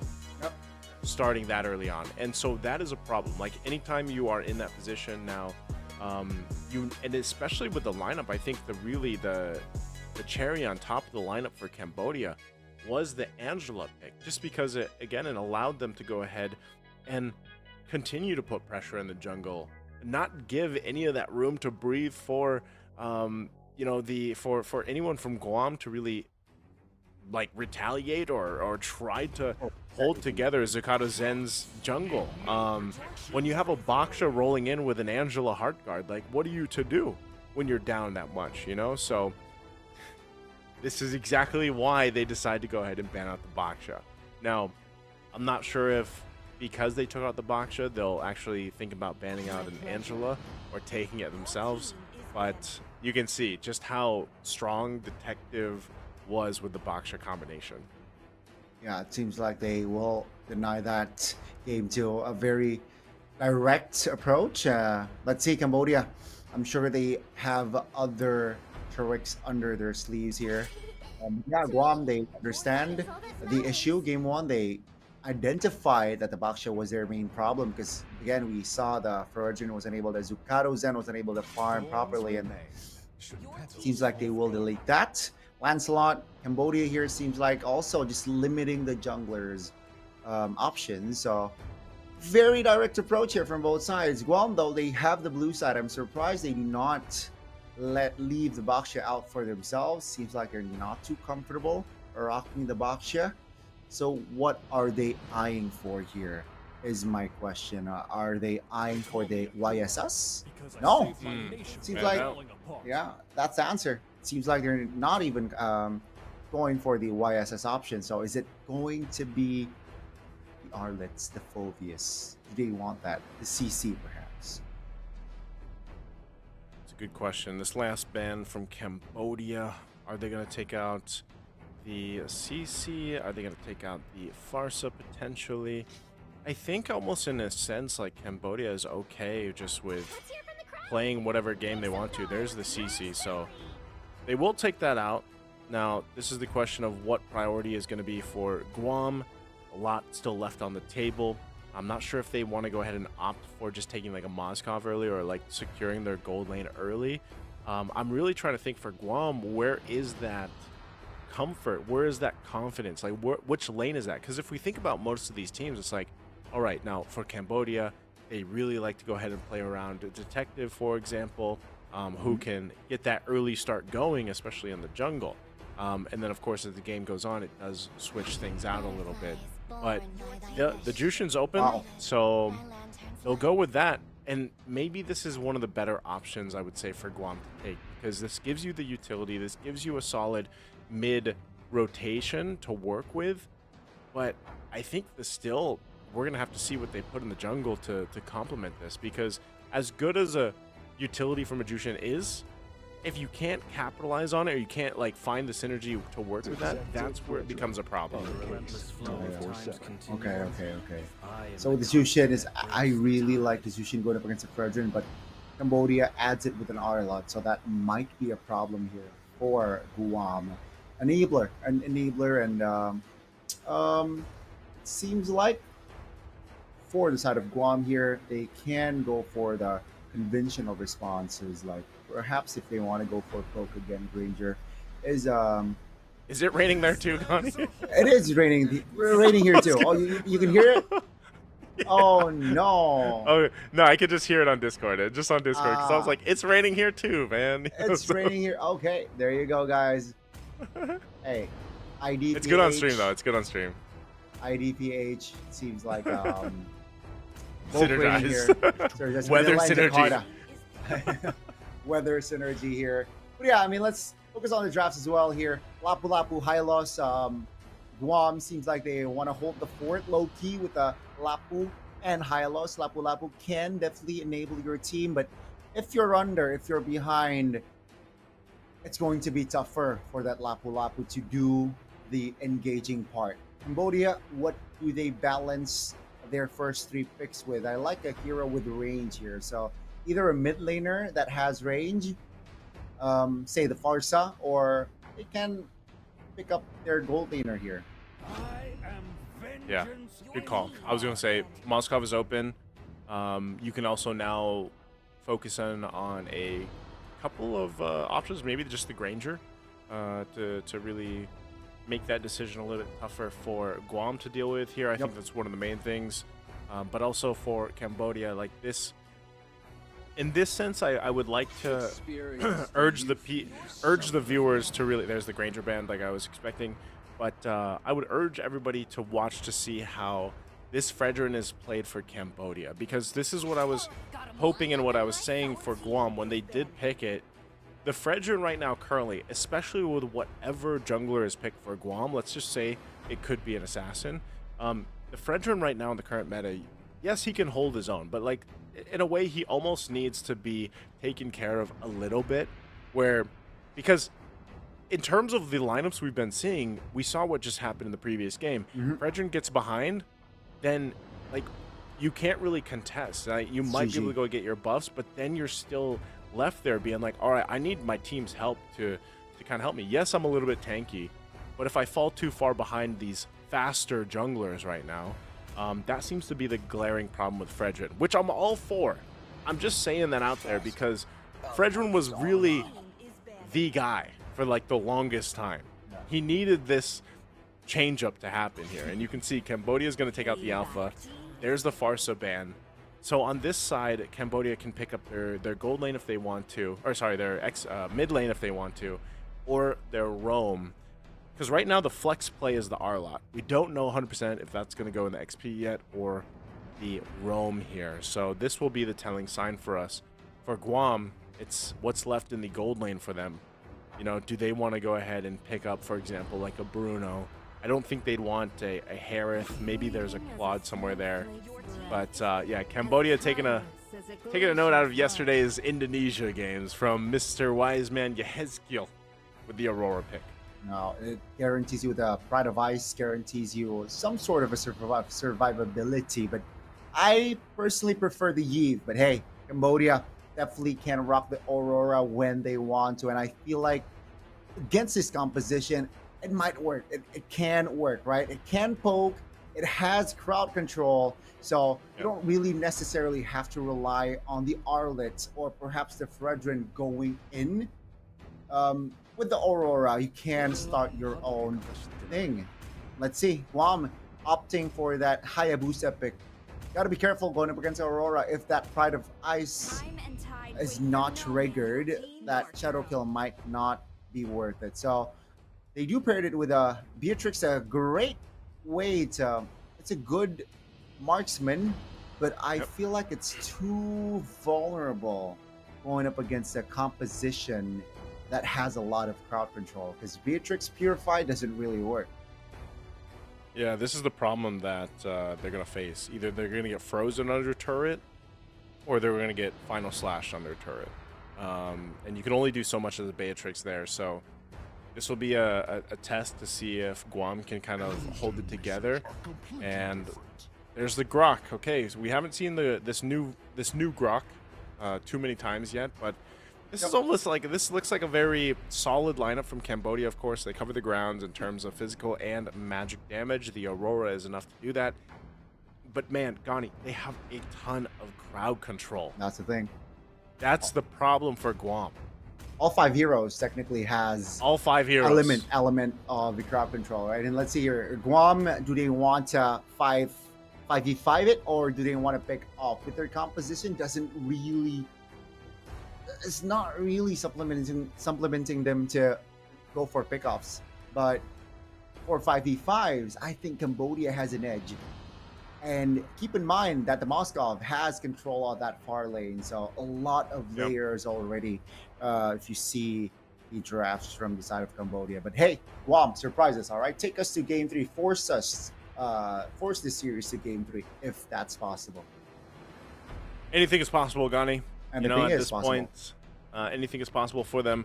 Guam definitely just has to execute this properly, and one of the biggest ways to do that is get the start that they need on this Hayabusa in comparison to the Fredrin, but also the Beatrix. The Beatrix, as long as it's taken care of and doesn't, you know, face these early 2 or 3 deaths, Guam should be able to go ahead and have a fighting chance here in this game too. So we'll see if they're able to do it, or if Cambodia goes in with another strong game after a 7-33 win in game 1 to sweep the series here against Guam.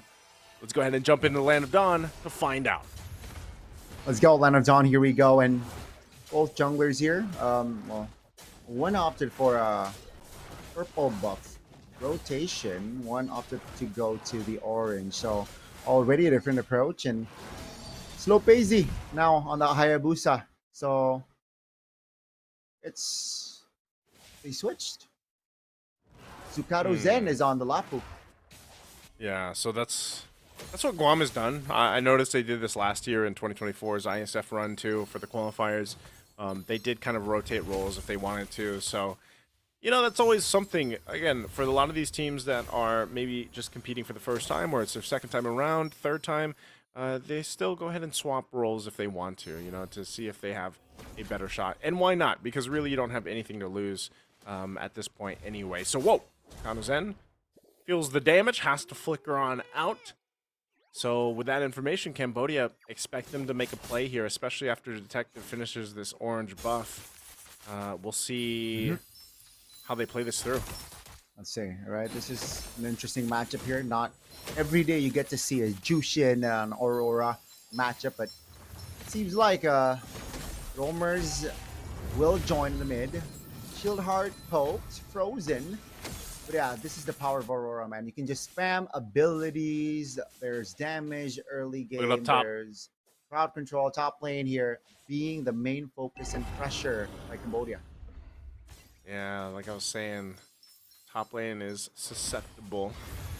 But Zucado Zen, not level 4 yet. We'll go ahead and get some information on this turtle, but really without any of this, I don't know if you're going to be able to do much. Frigid Glacier going to be dropped down, and there they go. Final Slash going to be used too. Zucado Zen, the first to follow, and Shield Heart. Second one goes down, so an objective and 2 kills for Cambodia. Already off to a great start. Slow peasy though, very cheeky here, looking to steal. Oh no. Oh. Not what you want to happen on a assassin jungler like that for Slopezi. Very bold there. He thought he had enough time to take that steal, but Boxy has that wall charge, so a very resource well spent. It seems like they want to go more inside the jungles. They go. They're doing the same thing here. Gani, Shieldheart quite low. Oh, they might be able to actually get Detective, so Detective falls, but Shieldheart goes down as well. So a little bit of a trade, but this is Cambodia playing against the fact that they have another advantage this early on. Already 2,000 gold ahead. Some of the first items haven't fallen into place yet either, but man, Wadu, oh, and bottom side, Hezu is gone, and Wadu gets the kill up there. So again, on both sides, top and bottom, there'll be kills for Cambodia. Yeah, again, just playing the rotations to a T here from side of Cambodia. Mind you, that was the first kill from side of Guam in both games, so Detective will be the first one to fall here in this series from the side of Cambodia. Slow peasy though. Oof. Quad shadow. Is he going to be able to escape? Wadu final slashes him and nowhere else to go. Shieldheart lays down the glorious pathway, but is too late for the fight. Not sure if Cambodia wants to go for more. A nice charge on in into the wall. Shieldheart goes down and they burn another flicker from Zucado. Wow. Again, just Cambodia understanding where the choke points are. Oh, final slash. Oh, final slash. Zucado Zen in trouble. Does not have the slam on forward, but man, Tectonic Charge is the, by the way, for those that don't know, Tectonic Charge is the new wild charge, basically. It's still a charge. Oh, Zito. Zing just is like, I want my own kill. Lands the Spear of Destruction on the right target, gets the information from Boxy. So another kill and objective for Cambodia. Man, I think, yeah, Zing, he's feeling a little bit FOMO, a little FOMO there. He wants to have a kill on the board as well to his name. He got it. And another objective on the board as well for Cambodia. That's info. Like no flicker Hezu. Final slash does not connect. But slow peasy off the map, kill. man. Yeah. Yeah, that's really tough. Even with the switch up here, Slopezi isn't having any of a better time. They're once again in the jungle. Glorious Pathway is going to be dropped down, but they just want to fight. Detective could actually be in trouble. A couple shots from the backside, but the freeze from the Frigid Glacier stops them in their tracks again. But now Cambodia already taken down the tier 1 in the mid lane and the top. They've got the space advantage now across the map. They'll go ahead and look to take more here. Slowly but surely here. Oh, the shadow kill. Don't tell me. Not even able to kill Opie on the Aurora. That's just how far behind right now Slopezi is. I mean, mind you, the Pride of Ice wasn't triggered as well. So, Opie is still A-okay. And Zing just doing Moscow things, man. Just controlling the far lane. This is why you got to control this Moscow Zing. Able to get away from everybody. 4 members here, too. Secret picking up a Sky Piercer. I'm not sure if that's really the way you want to go here. Look at the damage. Zucado Zen out after a couple shots. Going to get frozen in the tracks, too. Even with a Glorious Pathway, it's a frozen pathway of death with Opie across from them. Now in the mid lane, Slopezi forced off the tier 2 turret. They're already going to get the shield here, too. Secret forced off. So a shield going down at the 6.5 minute mark. Yeah, I mean, it's slowly, again, they're just suffocating Guam at this point. And last turtle here, I'm sure Slopezi no way to find the steal. And Cambodia, they know this, so they are taking it slow on the objective neutral take. They want to trigger the passive top lane. They want to actually just get this base turret. A final slash are going to be used. Zucado Zen on the run. There's the pathway. They're trying to defend this, but they already lose the turret, and Zucado Zen will be deleted. Make it to a Shieldheart follows now. Still, I don't think they can end it. They don't have that wave pushing it, but Slopezi goes in. I'm not sure if he meant to, but he pulled the trigger on that to his death. And so, I don't know. Cambodia might be just looking to end the game with this next Windian wave pushing up top. They look for the kills. Tectonic Charge in. But Boxy only able to knock up Hezu. He's going to go ahead and get lanterned forward, but that might be all they get. The shield does pop in the mid lane, though. So Cambodia just playing into, once again, a 10,000 gold lead. Oh! My God. The final slash will swoop up Shieldheart. Now jumping on in. The mid turret's going to be worked on. Cambodia. They'll get thrown around a little bit by Secret, but even then, it's just not enough right now. They're healthy enough. They could still end the game. The top wave pushing in. Wall going to be dropped here. Down Shieldheart. What can they do? Zing's just going to lock on the base. The waves are going to be cleared out. The Frigid Glacier is going to be dropped down. They get the freeze out from Zukato Zen. Wadu will go down. The Shadow Kill is going to be popped too. Finally, he falls. Wadu out of the picture. So Cambodia won't be able to end it quickly yet. Yeah, it was a valiant attempt there to end the game, but Guam has enough resources to clear that wave, so it will be enough to push Cambodia back, but it's just still their game. I don't see any loopholes. I don't see any win cons for Guam here at this point. Zing is still okay. The farm has not stopped from him from minute 1. Lord taken care of. And ladies and gentlemen, we might see the final push of the day with this Lord marching in the mid lane. Let's see, Guam, will he be able to hold off this pressure here? Economy not looking too good, 10k, so definitely Cambodia has tools to end the game. Hezu though, awkward positioning. Yeah, not sure about that. Oh, Hezu. Is he just trying to buy time or what? Oh, man. Looks like there's going to be an issue here. They're just off on the whim, but I think it's going to be too late. Hezu trying to get back to it, but yeah, I was going to say that's got to be a pause. Clearly something happening there for Guam, but I think even though we get back to this, you know, it's the writings on the wall here, Gani. Yeah, we're just waiting for the inevitable. If Guam are able to clear the Lord, even I don't see them clearing it out. But if they do, they're just delaying. I think they're just delaying the inevitable. And again, just Guam understanding their true power of giraffes, of their picks, and we gotta give a shout out to the combination of Grok and Moskov, man. We saw it, I think, a couple of times in this game that there's a wall and there's the Spear of Misery landing to that wall. So that's just an instant route control. Perhaps you guys at home want to check that combination out. It might win you games. But yeah, Guam here definitely on the back foot. We are still waiting for that pause check. But hey, I gotta respect Cambodia, man. They do not kill Hezu off instantly. Yeah, again, they knew what was going on here, so Yep. even at this sense, I'm not sure what you're able to do, but it looks like it's going to resume, and maybe this is where, you can see Boxy. He's not going to do anything. Hezu's going to get back to the base, so it looks like they'll at least get to go ahead and try to defend. So, good guy Cambodia. They give them a little bit of time to wait for this. That's respect right there. Final slash into the Frigid Glacier. Again, there's not much you can do when you're this far behind. Cambodia will go ahead and do it the right way with respect. They'll clear that out. The Lord was gone. They knew what happened here, and Guam, facing the obstacle that is Cambodia, will not be able to withstand it. It's under 10 minutes. It's a sweep for Cambodia.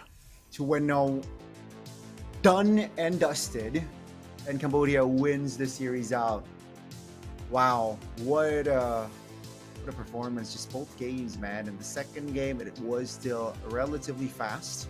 7 minutes it was for our first game, but 9 minutes, that is still super fast. And you can see here from the early fight here, first turtle, when the Lapu is not level 4, you know that Cambodia will definitely punish. That was the kill on towards the detective, but that SOD landing on towards Zukato Zen, it was that first kill for Zing. And slowly but surely, Cambodia suffocates Guam here in this game. Their positioning, their timing, their resources just spent to the right and perfect, guys. And yeah, after this base cert falls here, it's just all GG. Guam almost lose, or at least Cambodia almost destroyed the base sooner, but that was the combination right there. The ball towards the Spear of Misery. That is crazy. This was the final push, and it will be enough. This was not the final push. After this, it was the final push. With this Lord, it will be the final push, and that final slash just opens things up for Cambodia. No Hezu, no Shield Heart, and Guam, you got to take the L this time around. Nice try though, and yeah, great respect coming from the side of Cambodia. Waiting for Hezu to recall and then strike the base. Yeah. Again, they knew what was up there, and unfortunately, regardless of that fact, Guam was not in a position to really defend or fight. From start to finish. Again, it was one of those situations where just you have a really tough time of when you get that far behind in even one of these lanes, and you're on a hyper assassin jungler, and you're not able to go ahead and get that. Again, they did a role swap, but ultimately, that's just how it is in the current meta.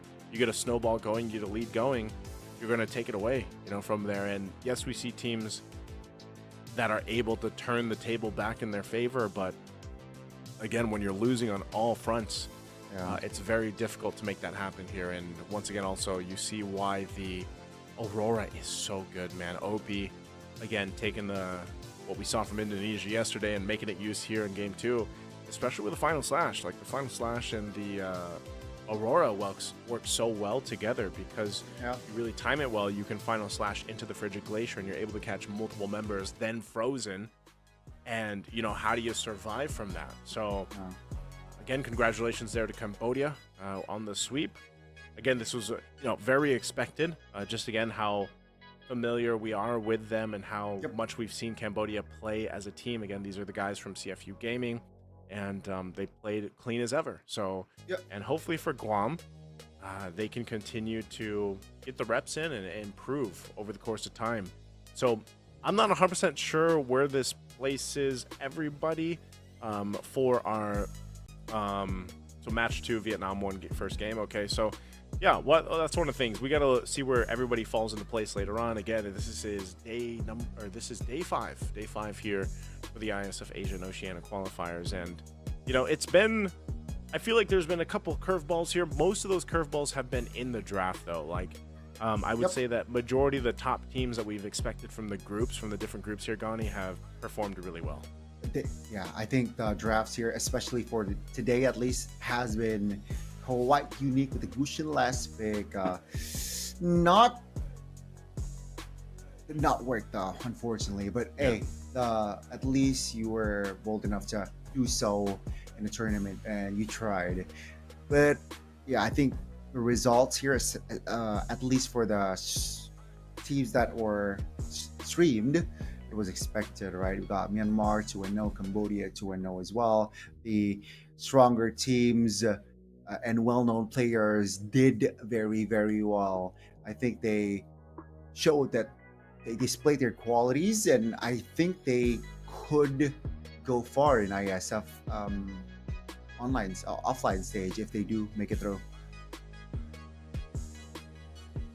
We'll see, man.